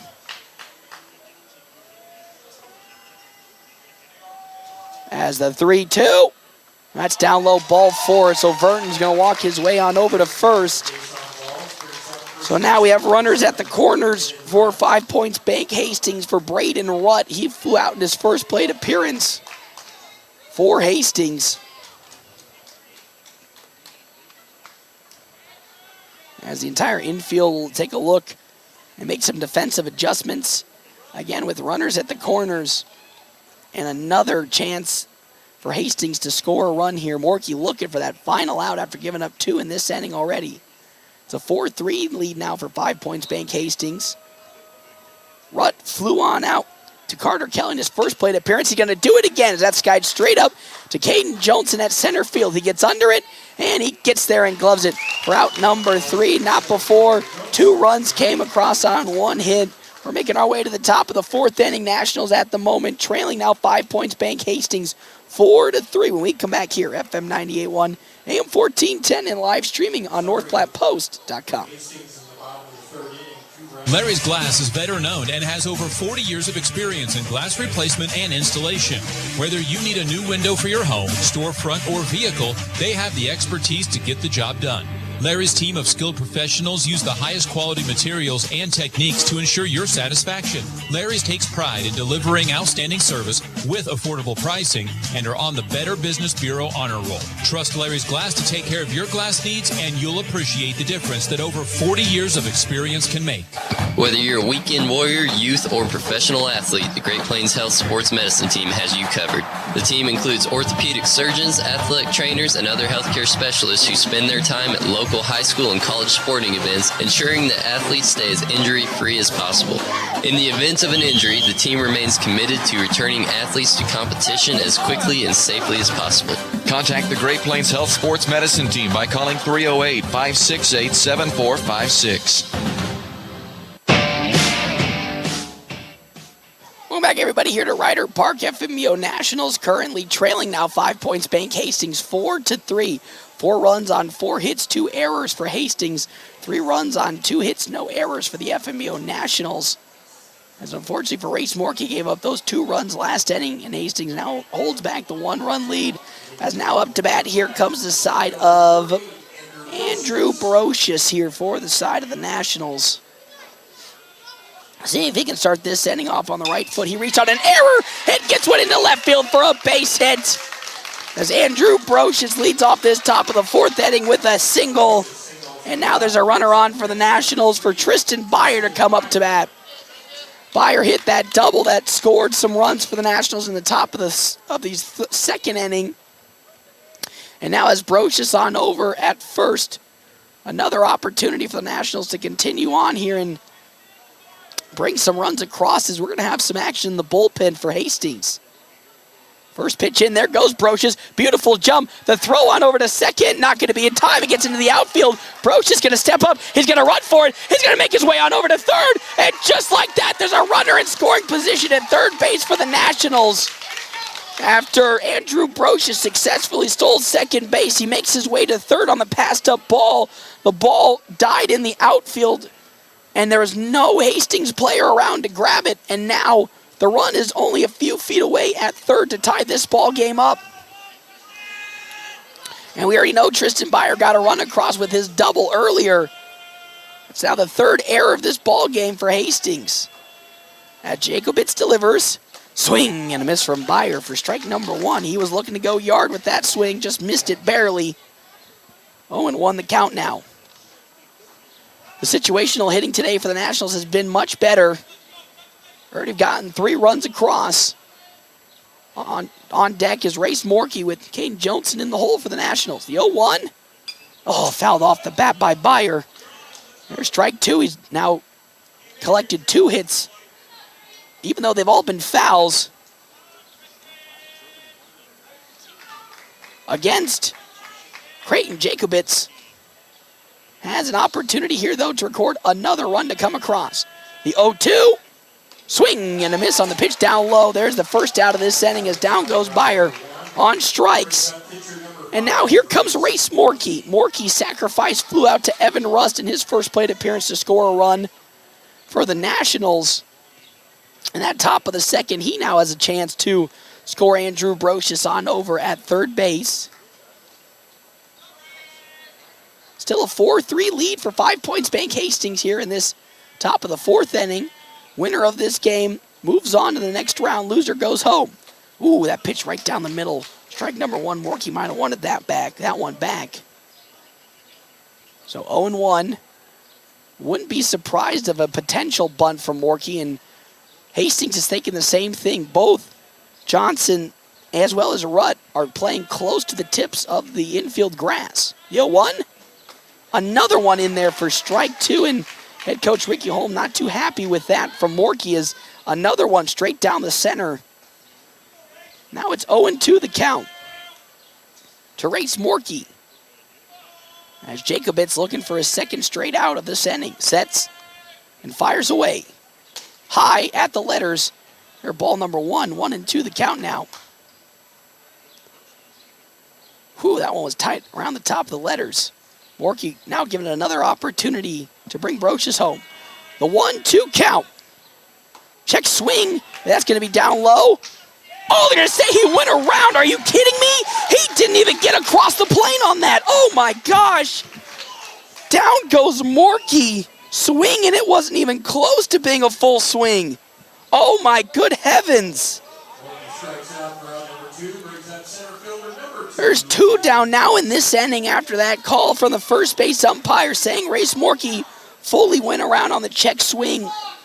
And now there's 2 down in this inning. Morkey, from my point of view and my standpoint, didn't cross the plane as that first pitch tight inside as there's strike 1. Broch is still on over at third, so Johnson with an opportunity to bring him home and tie this game up. Creighton Jacobitz really starting to find his rhythm here. The 0-1. Driven. That one going to be lobbed up and gloved, though, on the side by Brumball, and the inning comes to an end. And head coach Ricky Holm is beside himself with that inning. The Nationals had another prime opportunity to bring a run home, but couldn't do so. We're going to make our way now to the bottom of the 4th inning. Nationals trailing 5 points. Bank Hastings by 1 run, 4-3 when we come back here. FM 98.1, AM 1410, and live streaming on NorthPlattePost.com. Planning a special event, whether it be a wedding, concert, sporting event, convention, or anything else, the DNN Event Center can handle it all. The DNN Event Center is the biggest event center in North Platte. This building is perfectly suited for anything from small gatherings to major events. Rent just one small room or book the entire facility. The choices are endless at the DNN Event Center, your home for exciting events, special moments, and precious memories. Call today to make your reservation at 534-0255. If your tranny starts to making sounds that you don't want to hear, if it's slipping and a sliding won't go in or out of gear, call the transmission specialist, BG&S. You've got the very best 4-wheel drive, front-wheel drive, automatic standard too. BG&S Transmissions. BG&S Transmissions. Free towing, free estimates, and all their work is guaranteed. Call BG&S in North Platte at 800-344-2427. Welcome back, everybody, here to Ryder Park. FNBO Nationals currently at the moment trailing 5 points. Bank Hastings 4-3. 4 runs on 4 hits and 3 errors for Hastings. 3 runs, 3 hits, no errors for the FNBO Nationals. Here again, bottom of the 4th. Our bottom of the 4th brought to you in part by Kevin McGann and the Fortify Group, helping Nebraska families, farmers, and businesses for more than 50 years. Stop by and see Kevin McGann at 621 South Dewey, Suite B in North Platte for all your farm, auto, crop, home, and commercial insurance. As well as thank you to Another Round / Rivers Edge Golf Course. After your golf game, swing into Another Round for some amazing food and drinks.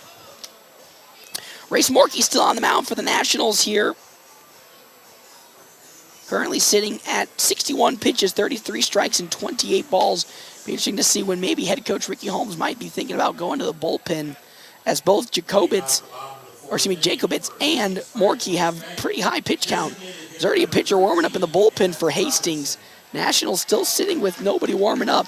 Naz Robinson now up to bat. He got out at first on a drop third strike in his first plate appearance, following Robinson, Landon Hendricks, and then Evan Rust. Morkey looking for a strong bounce-back inning after giving up 2 runs in the bottom of the 3rd. His first pitch is at the knees in there for strike number 1. And again, talked about it all game today. Morkey, even though he's given up some runs, has really been known to bounce back extremely well for the Nationals. Is that 0-1? Little looper that's going to find its way into center field for a base hit. 5th hit of this ball game for Hastings. And now Landon Heinrichs comes up to bat.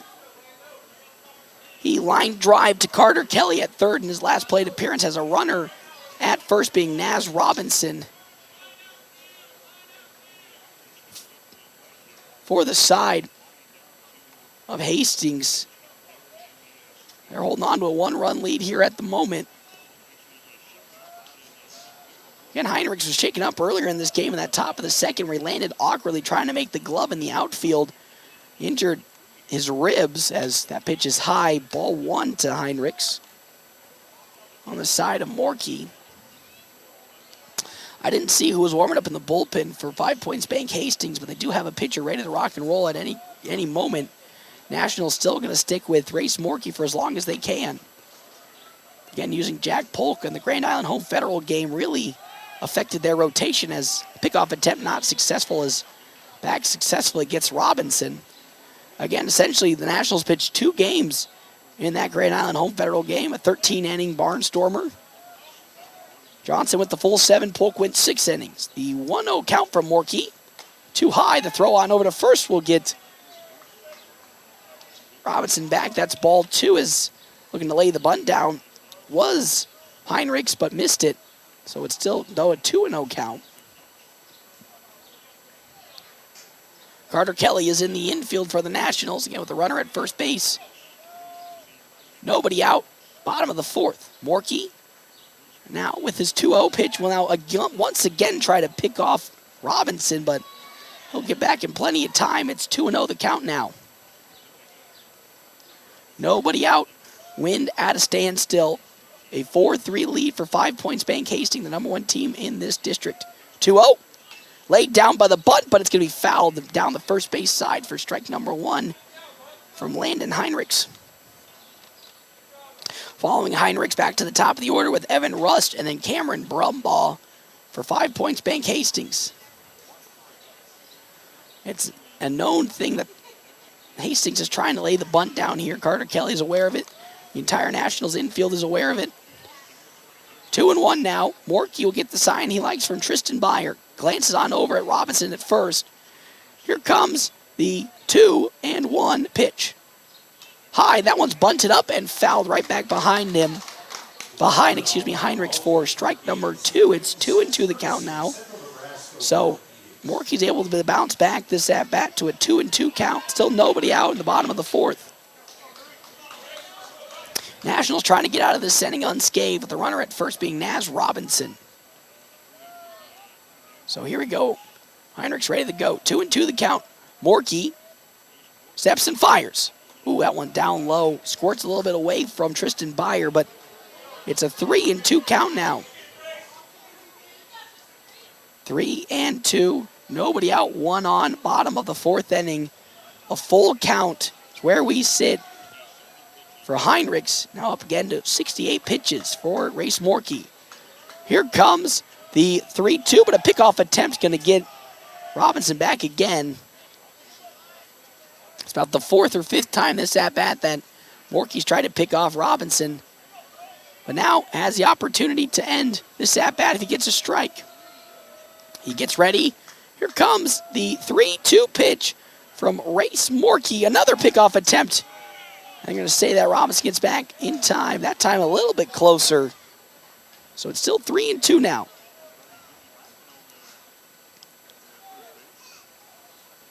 So back into the box goes Heinrichs. Morkey now with, again, the full count 3-2 pitch. Glances at second. Gets ready and fires. The 3-2 runner goes. That one going to be looped on into right field for a base hit. Robinson's going to turn the corner and make his way on over to third. And just like that, there's now runners at the corners for 5 Points Bank Hastings with Evan Rust now up to bat. The 6th hit of this ball game for Hastings. It's now another runner in scoring position. There's nobody out in this inning for Hastings. And another opportunity for 5 Points Bank to score. They've already gotten 2 across last inning and in the first off of a 2-run home run from Nick Conant. And now up to bat Evan Rust, who's in today's ball game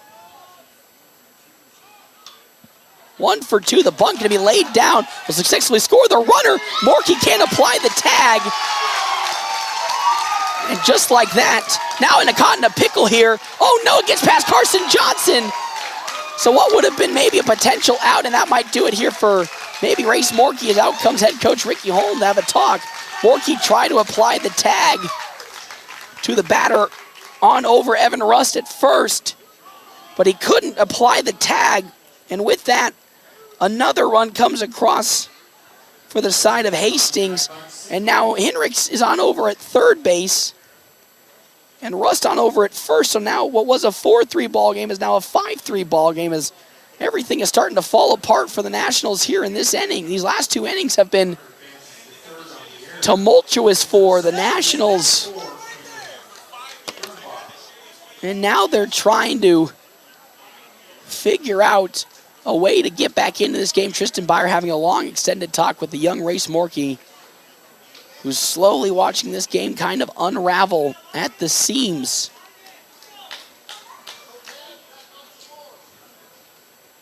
As the Nationals will be credited with their first error of today's game. Again, Landon Heinrichs on over at third base. Evan Rust at first for Cameron Brumbaugh. Flew out in his first plate appearance to Joni in center field and walked in his second. First pitch, high around the letters for ball number 1. 1-0 the count now. Now here's kind of the problem though. You've already used Johnson. He's got to rest for 3 days. Polk's got to rest for 3 days. Ty Robinson pitched over 70 pitches. He's got to rest for 3 days. So it's interesting who will go to the bullpen for the Nationals if Morkey can't finish the game. Might be Joni. Another bunt going to be laid down. Picked up by Morkey. They're throwing over to first in time. They'll get at least the first out. But yet again, another run will come across for the side of 5 Points Bank Hastings on a sacrifice bunt. Beautifully laid down by Cameron Brumbaugh. It is now 6-3 in this ball game. As now Nick Conant will come up to bat. Homered in his first plate appearance to left field in the bottom of the first. Walked in his second. Now has Evan Rust on over at second base for Hastings. But there is now one down in this bottom of the fourth inning for for Hastings. The Nationals trying to find the next 2 outs without giving up a run. They've already given up 2 this inning alone. That one skied and drifting foul into the parking lot, and it will fall foul for strike number 1. So currently an 0-1 count into the shortstop Conant with Elijah Johnson on deck and Jackson Gangwish in the hole. As Morkey gets the sign in from Tristan Byer. Well, glance over at Rust at second and delivers. That one just outside ball number 1. It's a 1-1 count now. So the potential available relief pitchers for the Nationals here today, Carter Kelly, Caden Johnson, Brocious could be available, as well as Dean McIntyre and Landon Greeno. Morkey takes a couple of glances and delivers. Fouled once more off the bat. That one flying out to the parking lot. There's now the second strike of this at-bat. 1-2 the count now with 1 down. Nationals now trailing in this ball game 6-3. It was only a 1-run game going into this inning before 2 runs came across for 5 Points Bank Hastings, and it's now 6-3. 6 runs on 7 hits, 3 errors for Hastings. 3 runs, 3 hits, 1 error for the Nationals. As time is going to be called, as Conant will step off. And now here we go. Morkey steps back into the mound. He's ready to rock and roll. 1-2 the count. He glances at second twice, 3 times now, and delivers. That one grounded foul down the third base side this time. So we'll still stay at 1-2 the count. 1 down here. It's a 1-2 count. Morkey trying to get out of this inning without allowing another run to come across. Evan Rust is on over at second for Hastings. Threatening to score. Morkey delivers. That's high. Ball number 2. It's 2-2 the count now from Race Morkey to Nick Conant. 76 pitches for Morkey. 43 strikes and 33 balls as time is going to be called.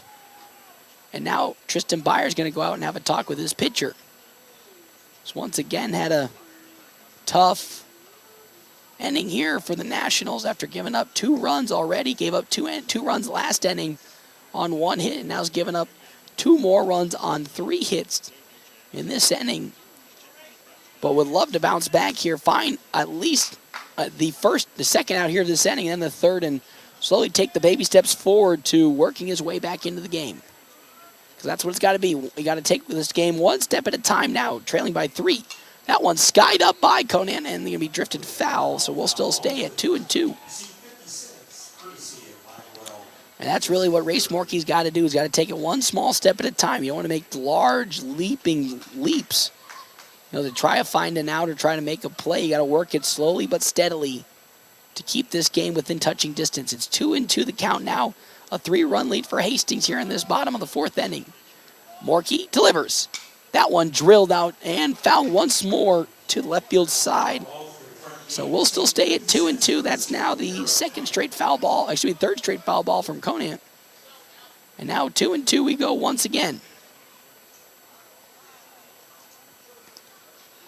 So Byer will deliver the sign to Race Morkey. Still Evan Rust at second for Hastings. The 2-2 on the way. Oh, that's down low in the dirt. That's now ball number 3, and Conant now threatening to walk here with a 3-2 count and 1 down.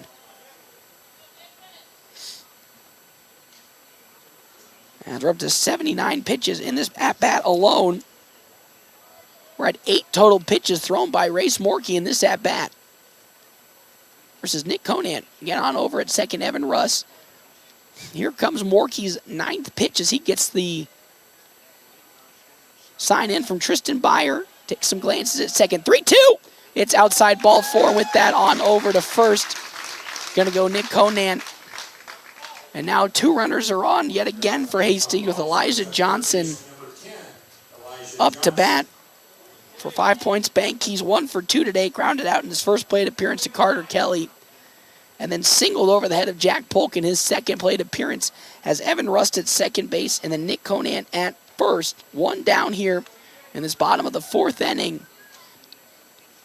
Jackson Gangwish on deck with Chance Burton in the hole for the side of 5 points Bank Hastings. Morkey waits for the sign, likes what he sees. Takes that long glance at second. Now looks to deliver the first pitch in. That's high and tight inside, ball number 1. It's a 1-0 the count now for Race Morkey.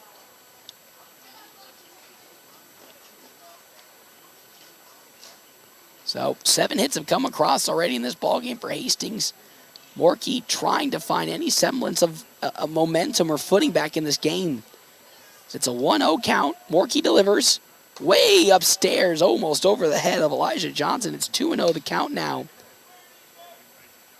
As now Morkey's up to 82 pitches here in the bottom of the 4th inning. It was a great start for Race Morkey, but then it all just came falling apart in the bottom of the 3rd. He gave up 2 runs on 1 hit and then gave up another 2 runs this inning alone on 3 hits as Dean McIntyre's getting ready with his catching gear. As that pitch is down low and outside, ball 3 as Jordan Yonkers is now warming up in the bullpen for the Nationals. He might be coming in a little cold, but 3-0, 6-3 ball game here at the moment. Stan Hastings still leading the way on over at first. Nick Conant and Evan Rust at second. The delivery right down the middle. Good bounce back from Morkey there. Strike number 1. It's 3-1 the count now. Still action in the bullpen for Hastings as well as the Nationals now, as Jordan Yonkers will be the pitcher coming in for Morkey at some point. 3-1. That's going to be in there. Strike 2. Just skirting inside on that outside part of the plate. It's now 3-2 the countdown with 1 out. As Morkey looking for the second out of this bottom of the 4th inning right here. Likes the sign that he gets from Tristan Byer. Again, long wait. Finally accepts it. Takes a glance at second 3 times and delivers the 3-2. Way outside, ball 4, and now the bases are loaded for Jackson Gangwish to come up to bat. Gangwish today 1 for 2, singled in his first plate appearance over the head of Carson Johnson, and then flew out to Johnson in his second. And now out comes Carter Kelly to have a talk with Morkey, and that's probably going to spell the end of it, as here comes head coach Ricky Holm to have a talk with his pitcher, Race Morkey, and I don't think Morkey is going to get out of this inning.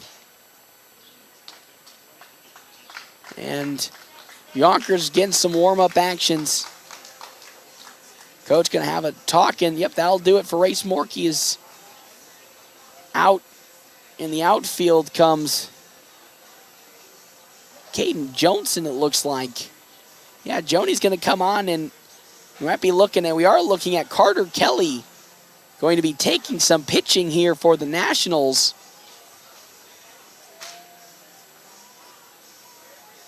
As correction is, yep, here comes the side of Carter Kelly going to take pitches here in this bottom of the fourth inning, spelling the end of this day for Race Morkey. 85 pitches, 46 strikes, 39 balls, gave up 6 runs on 7 hits. It was a great start, though, for Race Morkey. Yeah, even though he gave up that 2-run home run to Nick Conan on out in left field, bounced back in that bottom of the third and looked really well, but gave up 2 runs in the bottom of the third inning on 1 hit. And then so far, 2 runs in this inning on 3 hits. And here comes Carter Kelly now taking some pitches for relief effort of Race Morkey. So Kelly, who we've seen a couple of times this season in the closing spot, taking over. Caden Johnson now going to move his way on out to, I believe that's going to be second. Actually, correction, we might actually be seeing, that might be Ty Hanneborg.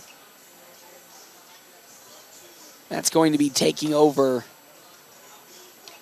at third base. Yeah, that is. So Joni's going to move his way to right field, it looks like. Oh, actually, going to have some massive changes for the Nationals here in the outfield. So it's Zeiler out in right. In center field, it's going to be Andrew Brocious. And then in left field, it's going to be Race Morkey. As it's going to be Carson Johnson now moving on over to third. And then Ty Hanneborg on over at second base now. So here comes Carter Kelly up to pitch with the bases loaded and batting Jackson Gangwish. 1 for 2 today. Only 1 out here in this bottom of the fourth inning. Nationals trailing by 3, 6-3. He'll look to receive the first pitch and deliver it into Gangwish here. Into the windup and the pitch. Right in there, strike number 1. Good pitch from Kelly to start off this at-bat. He needs to be perfect here if the Nationals are going to get out of this inning, only allowing the 2 runs to come across. Bases are loaded. Rust at third, Conan at second, Johnson at first. Swing and a miss by Gangwish. Strike number 2. Again, Carter Kelly kind of coming in with the revised pitching motion. We normally see him kind of go submarine last season. Now getting more to the standard style of like over the top. 0-2 the count now with 1 out. Kelly gets the sign from Byer. Actually, will shake off a couple of them. Now likes the 1. And time's going to be called as Gangwish takes time. It's an 0-2 count.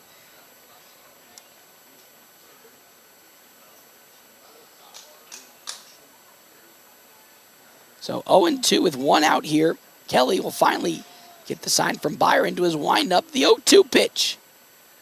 That one's going to be fouled off and rattle right off of the home plate umpire's chest. So time is going to be called as Gangwish fouls it off. We'll still stay at 0-2. Home plate umpire going to take a little bit of a breather. Jordan Yonkers still warming up in the bullpen for the Nationals. Could come in either next inning or the inning after. So time going to still be called as home plate umpire going to get a little bit of a breather after taking a nasty hit off of a ball right off his chest. And he seems to be all good. So yet again, bases loaded. Rust on over at third for 5 Points Bank Hastings. Canan on over at second, and Elijah Johnson at first for 5 Points Bank. An 0-2 count from Carter Kelly as he looks to find the second out of this inning and his first strikeout of this tournament as a pitcher. Gets the sign. Long wait into the windup and the 0-2 pitch. Ooh, that's high at the letters. Ball number 1. It's 1-2 the count now. 1-2 with one out, just barely missing the top end of the zone. So now Kelly looking to bounce back following the side of Gangwish. It's Chance Burton and Braden Rutt as that pitch is outside. It's now 2-2 the count now, just barely missing the zone on that outside part of the plate. So now we're worked back to a 2-2 count. Kelly sets and fires at 2-2. Pops sky high up on over to Jack Polk at short. He gets under it, calls it, and gloves it. There for out number 2. So now there's 2 down here in this bottom of the 4th inning. As now Chance Burton comes up to bat, walked in his latest at-bat, and then struck out swinging in his first as the bases loaded. For 5 points, Bank Hastings threatening to score yet again. They've already gotten 2 across in this inning on 3 hits. That's now 4 straight runs through 2 innings as that one's fouled off Burton's bat for strike number 1. 0-1 the count now.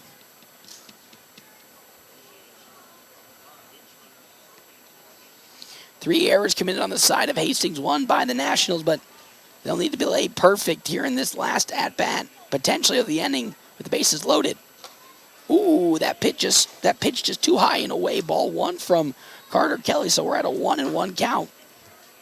Still bases loaded, following Burton, Rutt, and then Naz Robinson for Hastings. As time is called for Burton to step out, again, the right fielder in a very high-pressure situation for Hastings. Even though they have the lead, they would love to get more insurance runs across. Currently leading by 3. The 1-1. Ooh, off speed. Ooh, we'll find that part of the plate. 1-2.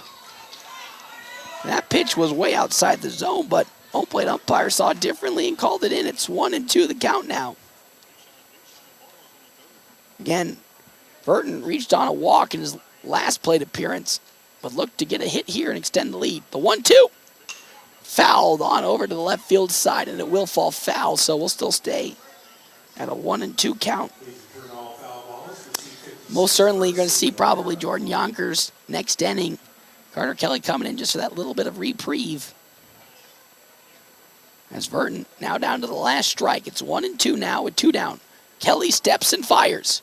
Way outside, ball 2. It's 2-2 the count now. 2-2. 2 balls, 2 strikes, 2 outs. In the bottom of the 4th. 2 runs have already come across for Hastings, so it's the 2 show here. 6-3 ball game. As Kelly fires. Fouled off once more by Burton. So we'll still continue with this at-bat.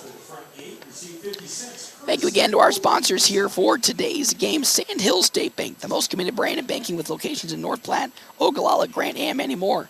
Head to sandhillstate.com for a full list of services and locations. That pitch is high and away, ball 3. It's 3-2 the count now from Carter Kelly to Chance Burton. So now it's full. It's a full count, 3-2. Yonkers is done warming up, and here comes Kelly's 3-2 pitch. Swing and a miss. Down goes Burton for the final out of this inning. Not before 2 runs came across on 3 hits. We're heading now to the top of the 5th inning. The Nationals have quite a hole to work themselves out of, trailing now by 3 runs, 6-3. They're going to have to start that comeback right here in the top of the 5th when we come back here at FM 98.1, AM 1410, and live streaming on NorthPlattePost.com. Your health is our mission. Great Plains Health. Are you or a loved one in need of medical equipment to improve your quality of life? Look no further than Great Plains Health Home Care Equipment. Our state-of-the-art and affordable medical products are specifically designed to return your independence. From manual and power wheelchairs, mobility scooters, and lift chairs to walking aids, ramps, hospital beds, and bath safety products. We have everything you need to make your home a comfortable and safe place to live. We even provide CPAP and BiPAP equipment and supplies, as well as oxygen equipment and supplies. Call Great Plains Health Home Care Equipment today. Swing into the season by calling Linda Meyer Law for all your legal needs. Our lineup consists of all-star caliber attorneys Bob Lindemeyer, Amanda Spikert, Kent Florum, Kent Turnbull, and rookie sensations Victoria Hervey and Natalie Hoffman. When life gets to the bottom of the 9th with 2 outs, we'll step up to the plate and hit a home run for you. Call Linda Meyer Law, 534-6740. That's Linda Meyer Law, 534-6740.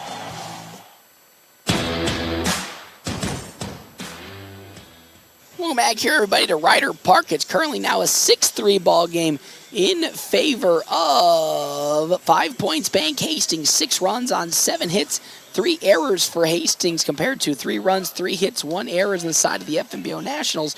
Thank you again to our sponsors for today's game, Kevin McGann and the Fortify Group. You can check out Kevin McGann and the Fortify Group at his new location, 621 South Dewey, Suite B. Carson Johnson up to bat. He's 0 for 2 today against Creighton Jacobitz. Skies that one up on over to the dugout, but it'll fall foul. Strike number 1. Johnson struck out looking in his first plate appearance, then flew out in his second. Following Johnson, Jack Polk, then Carter Kelly. Nationals trying to work their way back into this game now, trailing by 3, 6-3.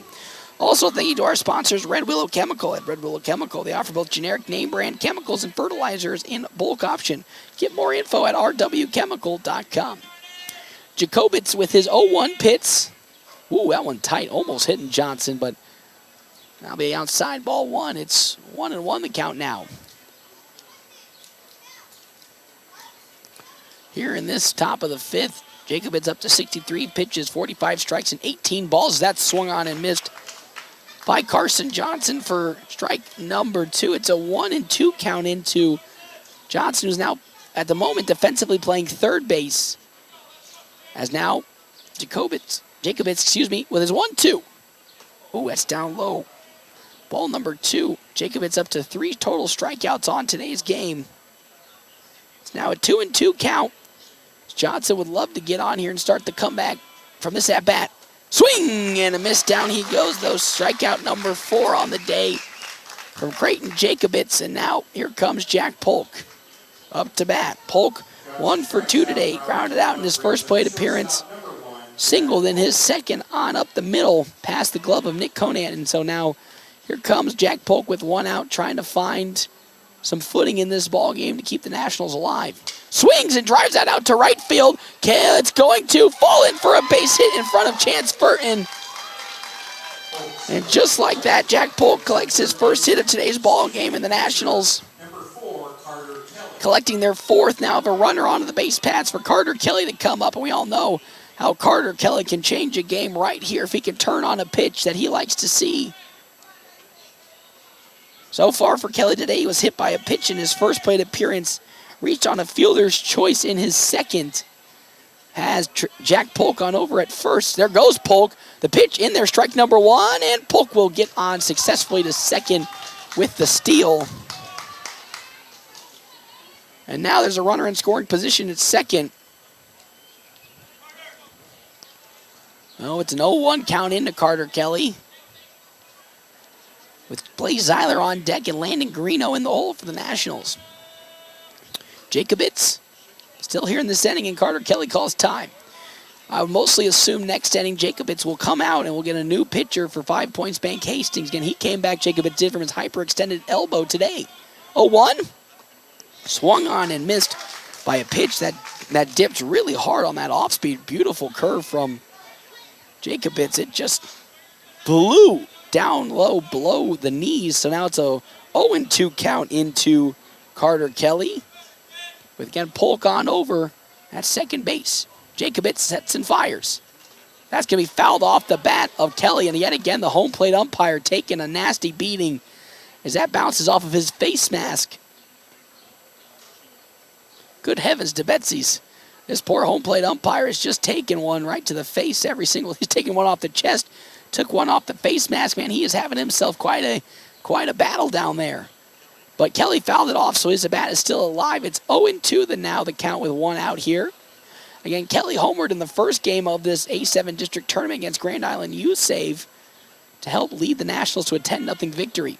Now trailing 6-3, needs some of that Carter Kelly magic to bring the Nationals back, and time is called once again, and Kelly steps out and will step back in. So here we go. 0-2. Jacobitz fires. That one fouled off of Kelly's bat once more to keep this at-bat alive at 0-2. 0-2 with 1 out. 6 runs on 8 hits, 3 errors for the side of Hastings. 3 runs, 3 hits, 1 errors for the Nationals. Jack Polk's on over at second base, threatening to score. As Jacobitz sets and fires to Kelly. That one once more fouled off his bat. So 3 straight at-bats fouled off by Carter Kelly, keeping it alive. 0-2 with 1 out here.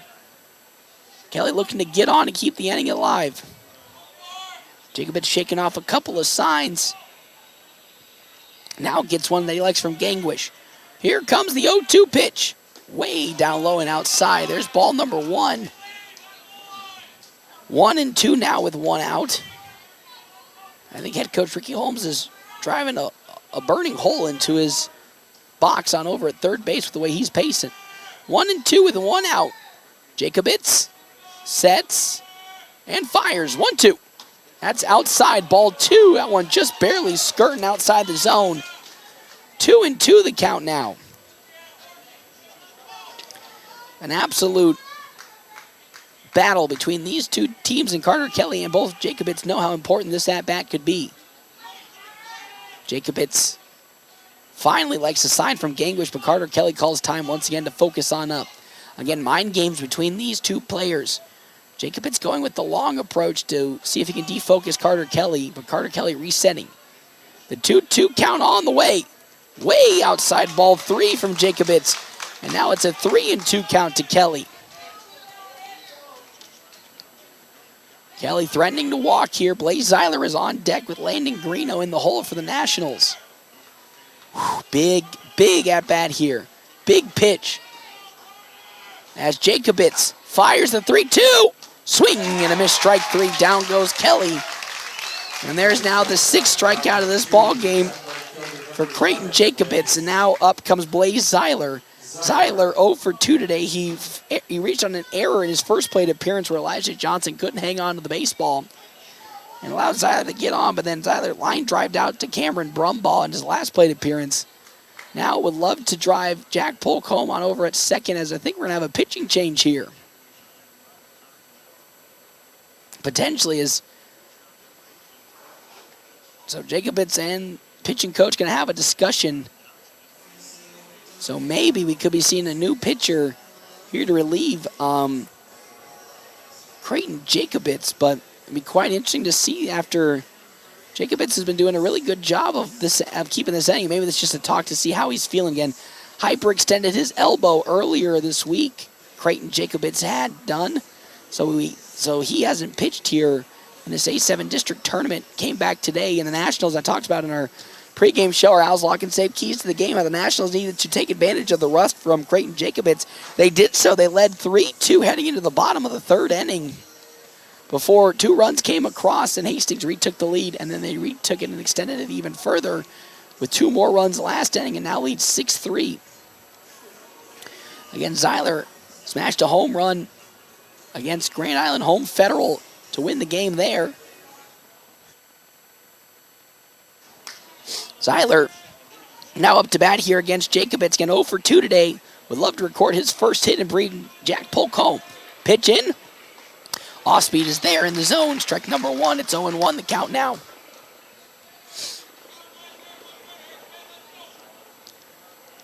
Following Zeiler, it's going to be Landon Greeno, then Andrew Brochus for the Nationals. Jacobitz likes the sign from Gangwish now. He'll deliver his 0-1 count. That one popped up, driving out to left field, but not far enough. Hendricks gets under it, and he gloves it there for out number 3. We're going to head to the bottom of the 5th inning. FNBO Nationals at the moment trailing the side of 5 Points Bank Hastings 6-3. When we come back here, Carter Kelly still on the mound on FM 98.1, AM 1410, and live streaming on NorthPlattePost.com. Looking for a fuel stop that goes above and beyond? Well, look no further. Wicked Fast in North Platte is here to take your refueling experience to new heights. Jennifer and the crew at Wicked Fast believe that exceptional service makes all the difference. But they're not just about fueling your vehicle. If you're feeling hungry, grab a snack or drink at Wicked Fast on North Highway 83 in North Platte. Conveniently located across the street from Dewitt Center. And have you downloaded the MyPhillips 66 app yet? You're missing out on amazing savings that'll make your gas bills much easier on your wallet. With a whole lot of things being so expensive these days, you'll be surprised to know you can buy an RV for under $20,000. The Sunray Travel Trailers at Larry's RV in North Platte. Sunrays give you the opportunity to enjoy the outdoors while still enjoying some home comforts like AC, water, heater, refrigerator, and stovetops. Just some of the features you'll find in a Sunray. Plus, Sunrays are lightweight and most can even be pulled with a car. Stop in today and see the Sunray 129 and 149 models and the Sunray Light 16 HP at Larry's RV in North Platte.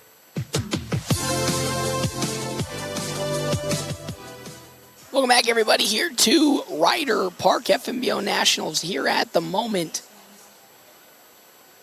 Trailing 5 points, Bank Hastings 6-2-3. Our bottom of the fifth is brought to you in part by Kevin McGann with the Fortify Group. You check out Kevin McGann and the Fortify Group. His new location, 621 South Dewey, Suite B. As well as Allo Communications. Allo's packages let you experience fast, reliable fiber internet, fiber TV, and fiber phone here today. It's currently a 1-1 count into Carter Kelly, or into Brandon Rutt from Carter Kelly. That off speed, though, off the mark. It's 1-2.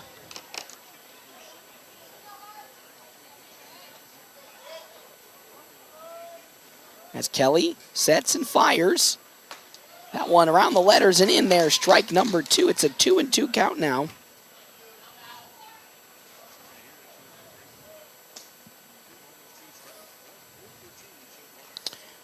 Pitch in there, strike 3. Down goes Rutt on strikes from Carter Kelly.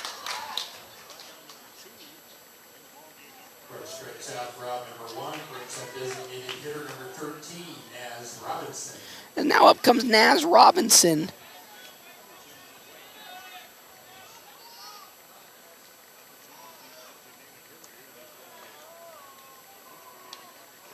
So, first strikeout of the ballgame for Carter Kelly is down goes Rutt swinging.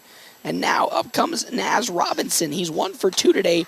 Got called out on a drop third strike at first base, but then singled in his last plate appearance in front of Andrew Broche, as well as Caden Johnson at the time in center. Pops straight on up. Heineborg is going to get under it at second, and he gloves it there for out number 2 as down goes Robinson swinging. And now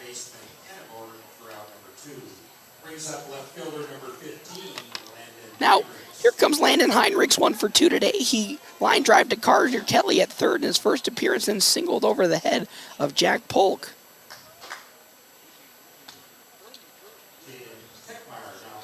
As a now correction, it's going to be Jane Techmeyer.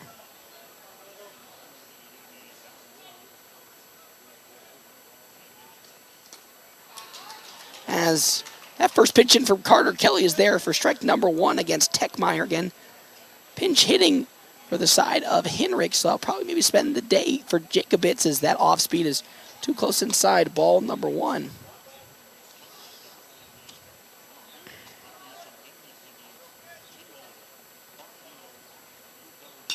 That one skied straight up, drifting on over to the side of Jack Polk at short.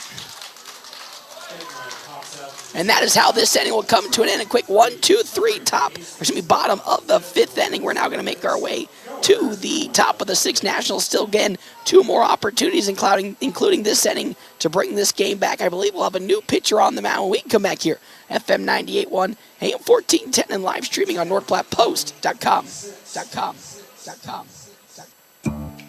Allison just won a popularity contest. Oh, thank you. You're almost as popular as the Runza Southwest Chicken Salad. Oh, what? Because it has crispy chicken, shredded cheddar, tortilla strips, taco seasoning, and salsa? And Southwest Ranch. And yes, I'd be more popular if I came with Southwest Ranch. we all would. Come get the Southwest Chicken Salad at Runza today.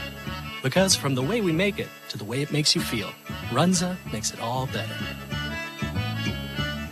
This is Kurt Carter with Red Willow Chemical. Red Willow Chemical is your one-stop shop for all your crop protection needs. We sell and support products from top manufacturers like Bayer, BASF, Syngenta, Corteva, and FMC. Call me today, 308-340-7751. Visit us online at rwchemical.com to check out all your options and make sure you're getting the right products to optimize yield.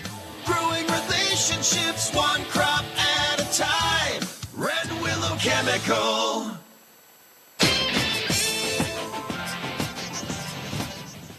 back here to Ryder Park. FNBO Nationals here in their top of the 6th, currently trailing 6-2-3 here at the moment. 6 runs, 8 hits, 3 errors. The side of 5 Points Bank Hastings, 3 runs, 3 hits, 1 error on the side of the Nationals. Again, our top of the 6th inning is brought to you in part by Kevin McGann and the Fortify Group. Check out Kevin McGann, the Fortify Group, at his new location, 621 South Dewey, Suite B. Landon Greeno up to bat. He was hit by a pitch in his first plate appearance, then grounded out in his second. Creighton Jacobitz, is still out there on the mound. I surely thought he was going to go out this inning, but they're still going to keep him.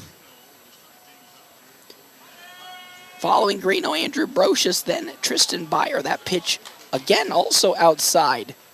2-0 the count now.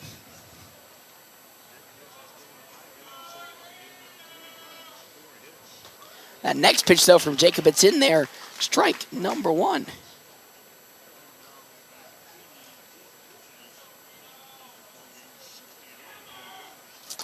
As that next pitch from Jacob, it's yet again that same spot, which is very down low and outside. So it's 3-1. Greeno looking to walk to start the top of the 6th inning off. Pitch.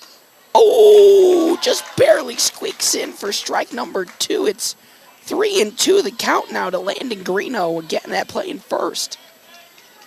The pitch. Chopped up on over to Cameron Brumbaugh at second. He gloves it. The throw to first is in time. And there's one down in this inning. As down goes Greeno on the ground out. So now here comes Andrew Brocious up to bat. He's 1 for 2 today. He reached on an error in his first plate appearance as it got out of the glove of Nick Conant. And then singled in his second to left field with only 1 out here in this top of the 6th. Let's see what he can do yet again to clutch another hit and continue maybe or start the comeback for the Nationals here, trailing again 6-3. The pitch. Ooh, that one low down at the knee. Brocious pointing like it hit his foot, but home plate umpire not going to say that it did. So with that, 1-0 is the count to Brocious. Jacobitz fires. That one turned on but foul down the third base side. For strike number 1, it's 1-1 the count now. 1-1 with 1 out here, top of the 6th. Nationals trailing 6-3. Looking to start the comeback here. Winner moves on to the next round. Loser has their tournament come to an end and maybe their season. The 1-1. Ooh, off speed in there. Strike number 2. Brocious probably wants that one back. Right in his wheelhouse that pitch was. So 1-2 now with 1 out. Jacobitz fires. In there. Oh, but just a smidge too high. That one I looked like was in the zone. But that's 2-2 now. The count. Counting his blessings is Andrew Brocious.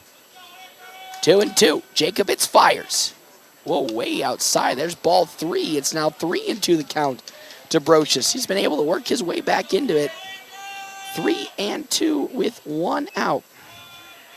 Here it comes on the way. Joe grounded on over to Conant at short. He gloves it. The throw to first is going to be in time. And just like that, there's 2 down here in this top of the 6th inning. As down goes Andrew Brocious. Conant doing a good job of gloving it and securing it. And now here comes Tristan Byer. He's 1 for 2 today. Doubled in his first plate appearance over the head of Evan Rust, but did strike out swinging in his last plate appearance. As Jacobitz fires, Byer tried to lay the bunt down. He pulls back, and there's ball number 1.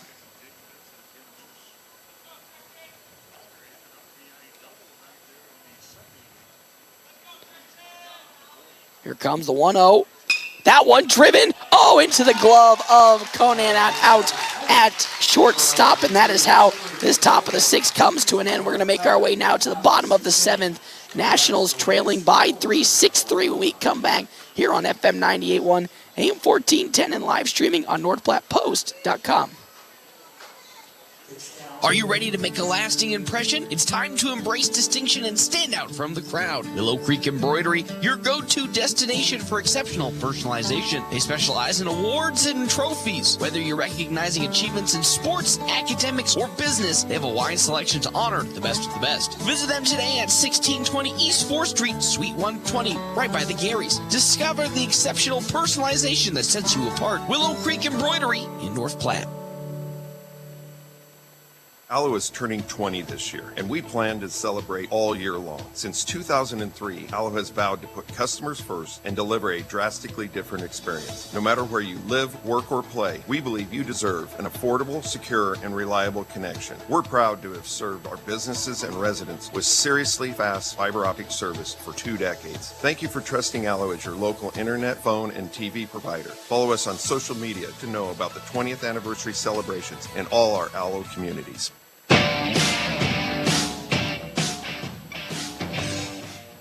Welcome back here to Ryder Park. We're in the bottom of the 6th inning now.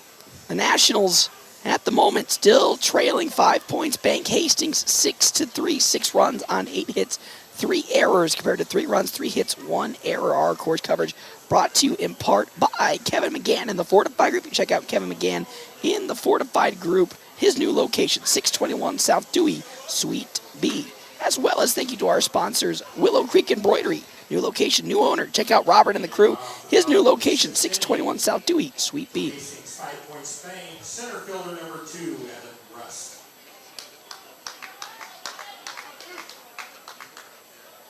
As now Evan Rust comes up to bat, following the end of the inning last time by the Nationals. Rust 2 for 3 today, singled in his first plate appearance, struck out swinging in his second, and got out with a bunt in his third as that one's fouled off from Carter Kelly for strike number 1. That one lined into the glove of Ty Hannibord for out number 1. Good job from Hannibord to get that line drive out, and there's 1 down already in this inning. Cameron Brumbaugh now up to bat. Hannibord for out number 1 brings up second baseman number 4, Cameron Brumbaugh. As Brumbaugh today 0 for 1, flew out in his first plate appearance, walked in his second, and then sacrifice bunted his way in the third as he'll look at a first pitch ball outside from Carter Kelly. Kelly delivers. That one in there. Strike number 1. 1-1 the count now.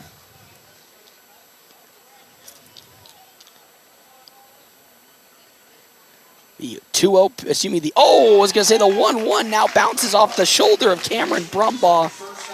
So now he'll make his way on over to first. So 1 runner is on with 1 out here in this bottom of the 6th inning.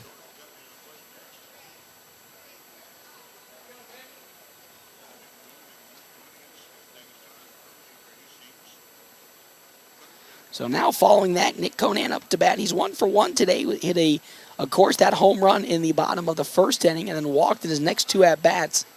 Still a 6-3 lead for Hastings. That one skied up to center field. Underneath it gets Andrew Brocious. He gloves it there for out number 2. There's now 2 down in this inning. And now finally up to bat. Potential last time today, Elijah Johnson for the side of Hastings. Again, leading 6-3.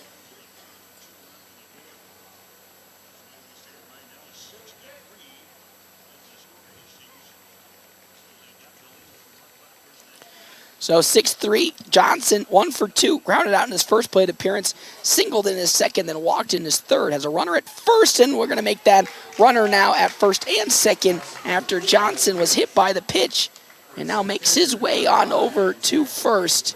Jackson Gangwish now up to bat. Gangwish 1 for 3 today, singled in his first plate appearance over the head of, at the time, was Carson Johnson, and then flew out in his next 2 appearances. He has Cameron Brumbaugh at second and then Elijah Johnson at first base. Will be a new pitcher most certainly in for 5 Points Bank Hastings as we head to the top of the 7th. If Carter Kelly gets out of this inning, that pitch just a smidge too low. Ball number 1. It's 1-0 the count now. 1-0 with 2 down. 2 on. Following Gangwish, Chance Burton, and Braden Rust for Hastings. Comes the 1-0 pitch. Ooh, that one way outside there. Ball 2 from Carter Kelly. 2-0. 2 down here. Bottom of the 6th inning. Still a 6-3 lead for Hastings. Winner moves on to the next round. It could be the potential championship game. Loser goes home and might have their season come to an end. 2-0.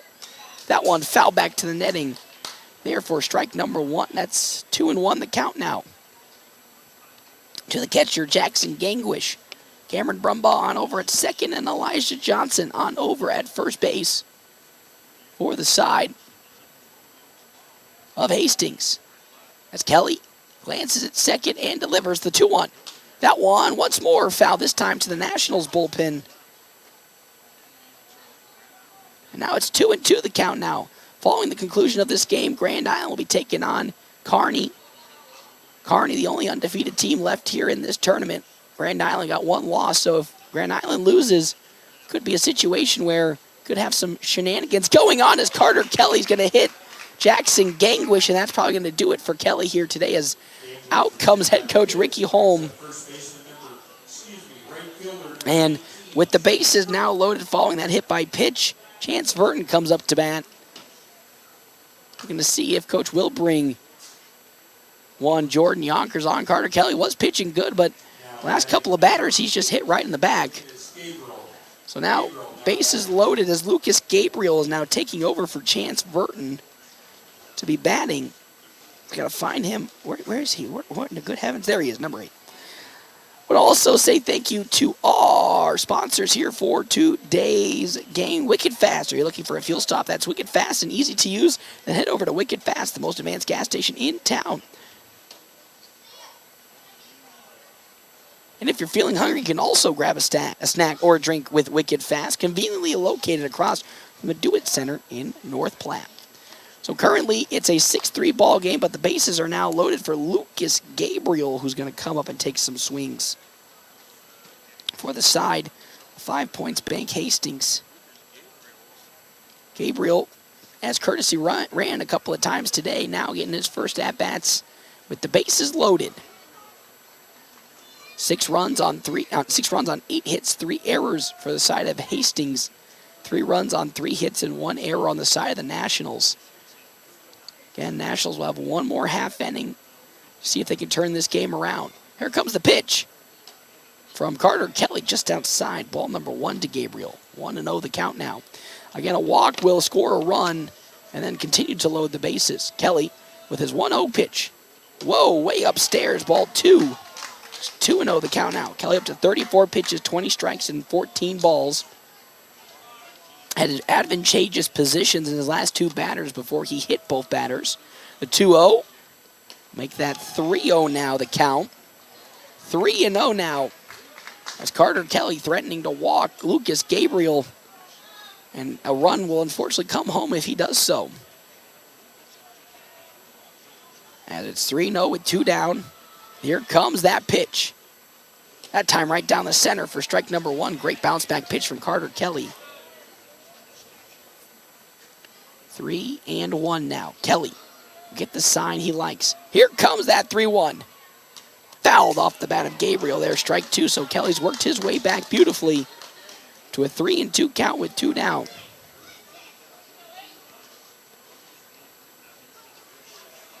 Three and two with 2 down. Bases loaded. Kelly looking for the final strike. Delivers. Oh, it's outside ball 4. And with that, a run's going to come on home. And now it's 7-3 as Kelly walks Gabriel. And now up comes Braden Rutt to bat for the side of Hastings. With once again the bases loaded.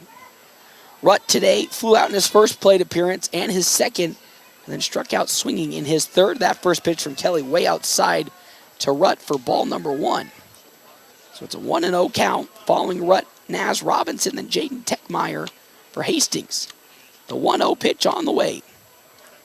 Right down the middle there, strike number 1. Good bounce back pitch from Kelly. 1-1 the count now.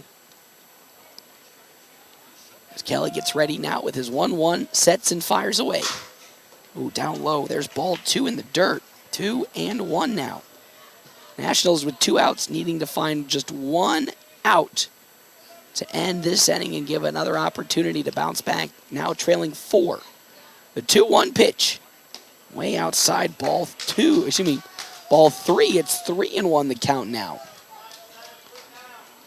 As now out comes Tristan Byer behind home plate to talk with Kelly.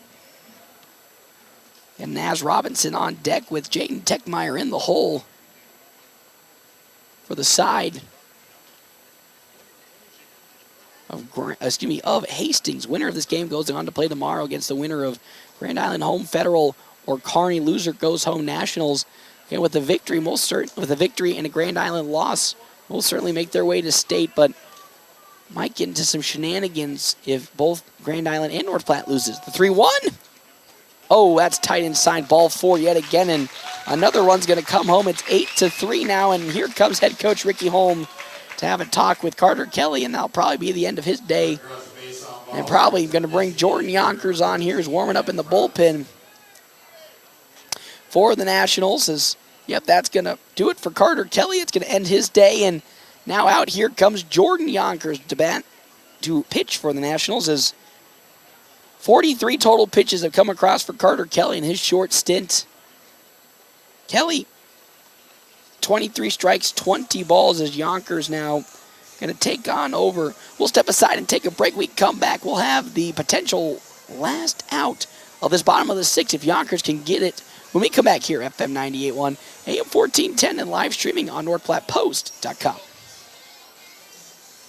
Sandhill State Bank is a bank for Sandhillers. Families, entrepreneurs, teachers, nonprofits, farmers, nurses, contractors, ranchers, stylists, artists, retailers, professionals, outfitters, restaurateurs, mechanics. It takes all of us to make the Sandhills prosper, and Sandhill State Bank is here to help. Open an account today at sandhillstate.com/open or visit one of our 10 locations across the Sandhills to start growing the Sandhills together. Sandhill State Bank, member FDIC.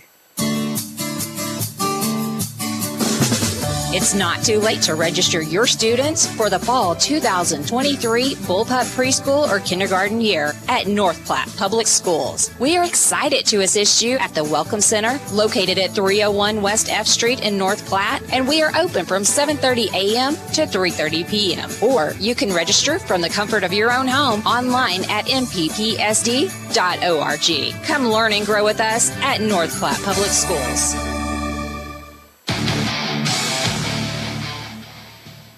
Welcome back, everybody, here to Ryder Park. It's currently an 8-3 ball game now as the Nationals trail 5 points. Bank Hastings 8-3, 8 runs on 8 hits, 3 errors for Hastings, 3 runs on 3 hits and 1 error for the side of the FNBO Nationals.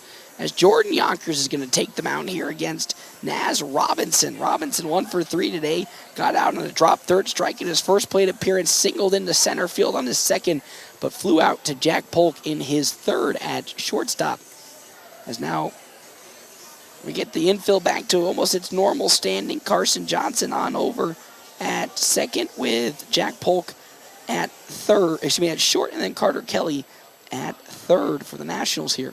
Bases still loaded for 5 points. Bank Hastings, Braden Rutt on over at first, Lucas Gabriel at second, and Jackson Gangwish at third. Again, 1 for 3 today is Naz Robinson. Yonkers looking for only the last out of this inning to end it. He'll like the sign from Byron, go into the windup and the pitch. That one too tight. Outside, ball number 1 to Naz Robinson.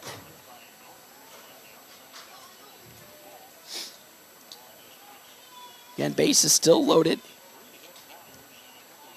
A grand slam here would almost get Hastings to the run rule as that pitch just below the knees. Ball 2, it's 2-0 the count now from Yonkers to Naz Robinson.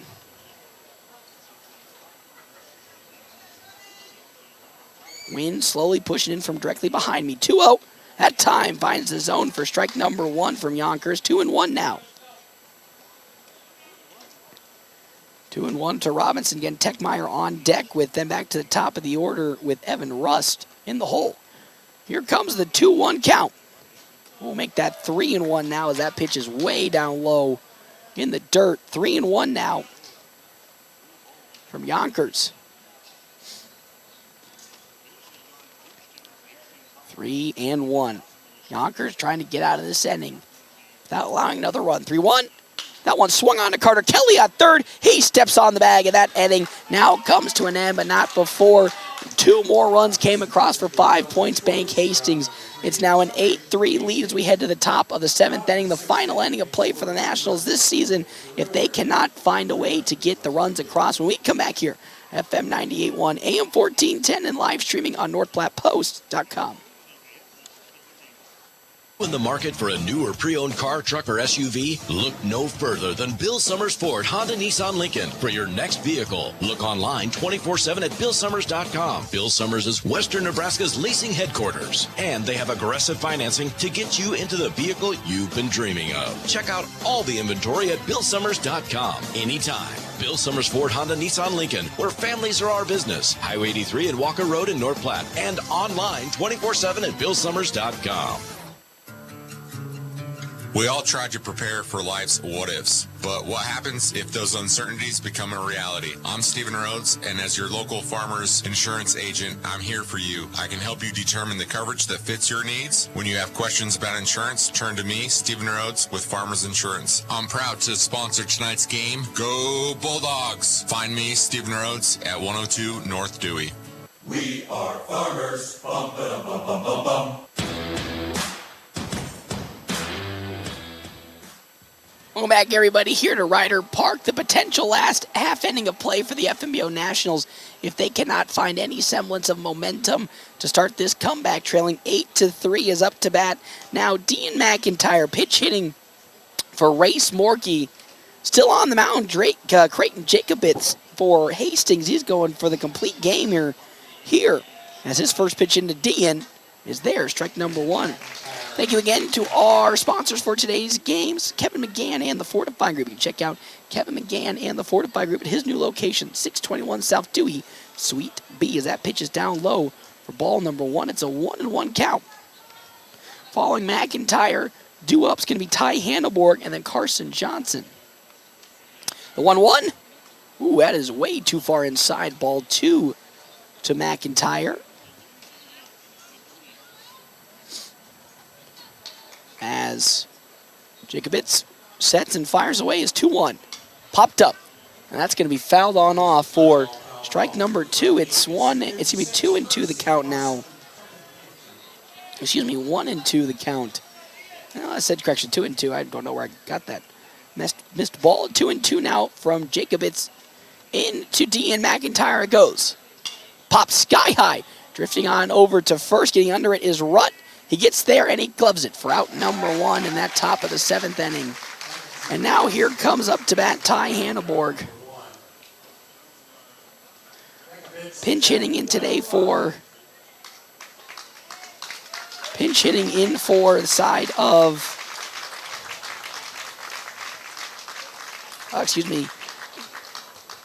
Caden Johnson, as I have a little blank there, is now 105 pitches for Jacobitz, and that'll probably end his day. We're going to get a new pitcher in from the bullpen for the side of 5 Points Bank Hastings. Jacobitz, 105 pitches today, again coming back from that hyperextended elbow. And now the new pitcher that will be facing the FNBO Nationals here. I'm going to take a look, I believe. That pitcher that's going to be on the way. Trying to find the number. I believe that's Dayton Espino up on the mound. So now we'll get ready to rock and roll for Hastings here. We only need 2 more outs with up to bat being Ty Hanneborg for the Nationals here. We'll step aside and take a break. When we come back, we will have the new pitcher here for Hastings up on the docket here, FM 98.1, AM 1410, and live streaming on NorthPlattePost.com. Now the weather is warmer, it's time to dust off your golf clubs and head out to River's Edge Golf Club in North Platte. With beautifully maintained lush greens and breathtaking views, River's Edge offers a modern course that is perfect for golfers of all skill levels. But that's not all. After your game, swing into another round sports bar for some amazing food and drinks. You'll find something for everyone on their menu, from juicy burgers to crisp salads and refreshing drinks. River's Edge is open to the public, so anyone can come and enjoy the fun. Attention Toyota lovers. Are you in the market for a new or pre-owned vehicle or need top-notch service? Premier Toyota's got you covered. Their knowledgeable and friendly staff will help you find the perfect ride to fit your lifestyle and budget. Plus, their state-of-the-art service center is staffed with expert technicians who will keep your vehicle running like new. Visit Premier Toyota today and experience the best selection, service, and prices around. You won't be disappointed. Toyota, let's go places.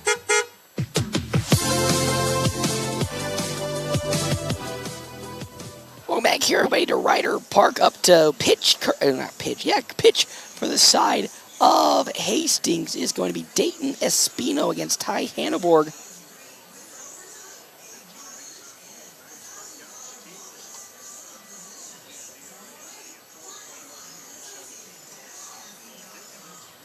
As Espino's up to pitch here, taking over for Creighton Jacobitz, who went all the way up here to the top of the 7th inning. Hanneborg pinch hitting in for Caden Johnson. Carson Johnson is on deck. Hanneborg looking to start the comeback right here. It's an 8-3 ball game. 8 runs on 8 hits, 3 errors for Hastings. I wish it was for the Nationals.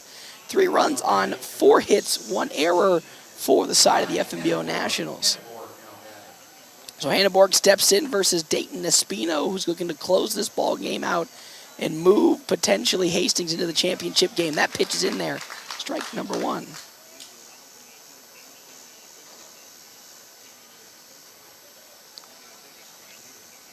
So it's an 0-1 count into young Ty Hanneborg, as that one's going to be just barely foul tipped off for strike number 2 to Hanneborg. So now it's 0-2 the count now. 0-2 with 1 out. Carson Johnson on deck with Ty Robinson pinch hitting for Carter Kelly. As here comes the 0-2 pitch. Ooh, down low at the knees. There's ball number 1. It's 1-2 the count now.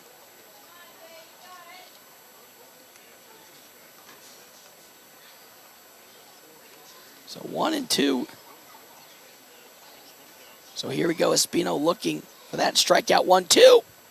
Oh, it's in there. Strike 3 on that corner part.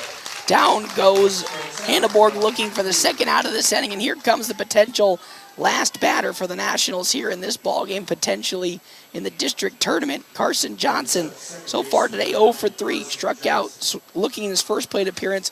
Flew out in his third. And then struck out swinging in his second. He's going to be facing off against Dayton Espino right here. Would love to get a single for his first hit of the day and keep the inning alive. With that fastball down low, ball number 1 to Johnson.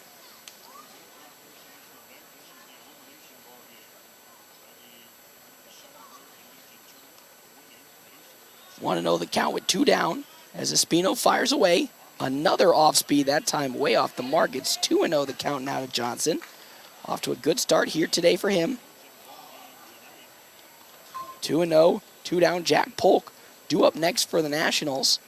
As Espino fires his 2-0 pitch, that time bounces it back right into the zone. 2-1 now. 2-1 to Carson Johnson. Nobody on. 2 down here, top of the 7th inning. An 8-3 lead for Hastings. The pitch, that one singled into center field for a base hit. So Carson Johnson keeps this game alive for the Nationals with a single right up the middle. That is the 5th hit today and Johnson's first hit of this ball game. And finally, he's able to break through. He's had some issues at this tournament. He's probably himself saying, well, he's been a little too quiet at the plate.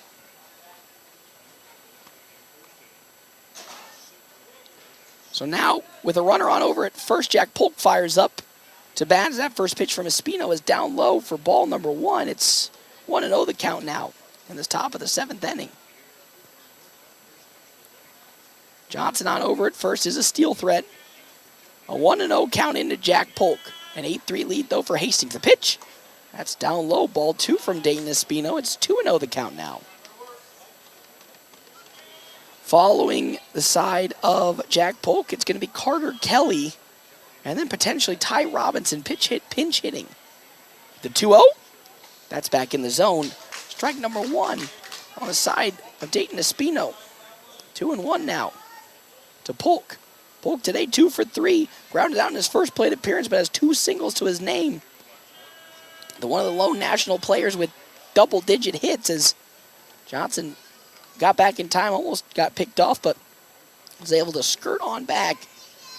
So now we're still again at a 2-1 count as Espino will fire it into Gangwish.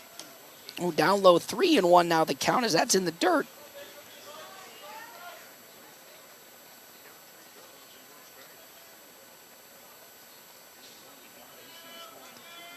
Here comes a 3-1 count now from Espino. He's looking to get back to a full count. Polk looking to walk. The 3-1. Down low, ball 4. Polk's going to take his walk on over to first. And now we have 2 runners on for Carter Kelly to come up to bat. As out comes Gangwish to talk with the young Dayton Espino. Polk at first, Carson Johnson at second. Now Carter Kelly up to bat. Kelly today 0 for 2. He was hit by a pitch in his first plate appearance. Struck out, a fielder's choice in his second as Nick Canant got the easy out at second base on Carter Kelly's second at bat. And then, of course, struck out swinging in his third plate appearance. Has 2 runners on with 2 down here in this top of the 7th inning. Johnson on over at second. Polk on over at first. Nationals trailing 8-3 in this ball game. The pitch in there. Strike number 1 from Espino. It's 0-1 the count now. There's some action in the bullpen for Hastings, just in case Espino can't make it or gets a little out of hand. 0-1 the count as Espino fires. That one swung on and missed by Carter Kelly. Strike number 2. It's 0-2 the count now, and the Nationals down to their final out.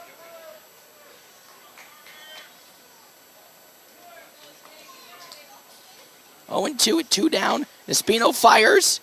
Down low, it gets away from the catcher, Gangwish. And with that, both runners will advance up 1 base pad. Johnson on over to third on the passed up ball. And then on over to second goes Carson Johnson. So a 1-2 count now to the side of Carter Kelly with runners at third and second base. Still down to the last strike and the last out of this inning. Espino fires. Pops sky high, drifting out to center field. Underneath it gets Evan Rust, and he'll glove it, and that is how this game will come to an end. The Nationals, unfortunately, will have their season potentially be finished here today as they fall to Hastings in this ball game. 8 runs on 8 hits and 3 errors for Hastings. 3 runs on 5 hits and 1 errors for the Nationals. They had a good start to this game, even though they were trailing at the end of the first inning, 2-0. Bounced back and were up 3-0 before it all came apart in the bottom of the third and fourth when 4 runs came across combined in those 2 innings. And then 2 runs came across the bottom of the 6th, and that is how we get to our 8-3 ball game. We will be back here for our quick stop post-game show when we come back here at FM 98.1, AM 1410, and live streaming on NorthPlattePost.com. Your husband is pretty handy to have around. He makes the world's best mac and cheese. He's in the Tickle Monster Hall of Fame. And he can teach anyone how to throw strikes. But a busted pipe and a basement full of water? Honey, I think we need a plumber. Is a little out of his league. That's where a homeowner's policy from Shelter Insurance comes in handy. We'll help get your house back in order and your husband back to what he does best. See me, Pete Volz, at 501 South Jeffers for a free insurance review. CT Computer Services of North Platte has laptops for under $300 now in stock. If your computer is running slow, it probably needs a tune-up. Take it to CT Computer Services. The basic tune-up price is only $50 and save more on Tune-Up Tuesdays. CT Computer Services sells both new and refurbished desktops and laptops, and they have laptops for under $300 in stock now. See your IT guys at 905 South Willow or give them a call, 534-3628. Larry's Glass is better known and has over 40 years of experience in glass replacement and installation. Whether you need a new window for your home, storefront, or vehicle, they have the expertise to get the job done. Larry's team of skilled professionals use the highest quality materials and techniques to ensure your satisfaction. Larry's takes pride in delivering outstanding service with affordable pricing and are on the Better Business Bureau honor roll. Trust Larry's Glass to take care of your glass needs, and you'll appreciate the difference that over 40 years of experience can make. CT Computer Services of North Platte has laptops for under $300 now in stock. If your computer is running slow, it probably needs a tune-up. Take it to CT Computer Services. The basic tune-up price is only $50 and save more on Tune-Up Tuesdays. CT Computer Services sells both new and refurbished desktops and laptops, and they have laptops for under $300 in stock now. See your IT guys at 905 South Willow or give them a call, 534-3628. Larry's Glass is veteran owned and has over 40 years of experience in glass replacement and installation. Whether you need a new window for your home, storefront, or vehicle, they have the expertise to get the job done. Larry's team of skilled professionals use the highest quality materials and techniques to ensure your satisfaction. Larry's takes pride in delivering outstanding service with affordable pricing and are on the Better Business Bureau honor roll. Trust Larry's Glass to take care of your glass needs, and you'll appreciate the difference that over 40 years of experience can make. The game's in the books. Time for the Postgame Show on FM 98.1 and online at NorthPlattePost.com.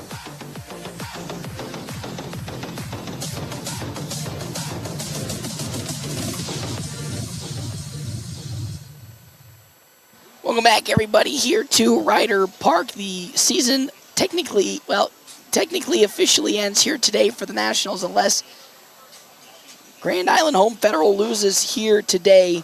Nationals fall in this ball game 8-3, 8 runs on 7 hits, 3 errors, compared to the Nationals, 3 runs on 5 hits and 1 error. It all started off a little on the back foot when Race Morkey gave up a 2-run home run to Nick Conant out to left field.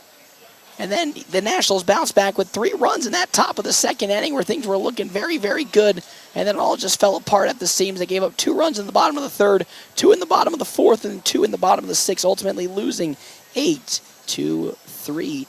And Nationals left 7 runners on the base pads. 9 were left stranded on the side of 5 Points Bank Hastings. They move on to the next round where they will potentially be taking on either Kearney or Grand Island. That game coming up right here this very second. Well, let's get into our Ameriprise Financial Player of the Game here. Again, Quick Stop post-game show. Quick Stop, 27 locations, open 24 hours a day. Quick Stop, always open right around the corner. Our Ameriprise Financial Money Player of the Game is not going to go to just one individual player. It's going to go to the whole bunch of seniors that will be leaving this team at the conclusion of this game. Carson Johnson, Carter Kelly, of course, the 2 prominent names that everyone knows all and well. Josh Dorward as well, somebody that is behind the scenes. You don't really see much of him out on the field, but the work that he puts in behind the scenes really does a great job. And all the other players that unfortunately will not be making their return here to the Legion system next year. For me here, it's tough right now to hear me through my cracked up voice, but for the 2 years I've been here now, this was probably some of the best, funnest baseball I've ever seen, and I'm so very grateful to be able to get to call their games and see them grow, not just as baseball players, but as men as well, as they came up and talked to me at the conclusion of every post-game show. So they are our Ameriprise Financial Money Player of the Game. When money matters, talk to Marshall Doty and Mark Tillman, Ameriprise Financial Advisors in North Platte, Nebraska, about professional financial services. Ameriprise Financial Incorporated, member FINRA and SIPC. I know it doesn't seem very serious because my voice is sounding like it's gone through the rounds there, but that is how it's going to end here today. Nationals fall, and potentially their season will come to an end here today, 8-3 to 5 Points Bank Hastings. Though if Grand Island loses, there could be some fun tiebreakers to be still in, so keep your eye to the post as well as Twitter for any updates to this contest. I will see you all potentially in maybe at state, but if not, I will see you all on Monday for the start of the 4-H Fair. We here at North Platte Post will be video taping that. Our final score here today, 8-3, 8 runs, 7 hits, 3 errors on the side of Hastings, 3 runs, 5 hits, 1 errors on the side of the FNBO Nationals. Our final box score is sponsored by Eeks Office. For copies, furniture, and janitorial supplies, think Eeks and visit Eeks.com. I will see you all potentially on Monday, and congratulations for a strong season for the Nationals, even though at the moment it doesn't look like they'll be making their way to state. They can hang their head high on probably one of, if not the best seasons this team has ever seen come through this area. I'll see you all next year for more baseball action here, FM 98.1, AM 1410, and live streaming on NorthPlattePost.com.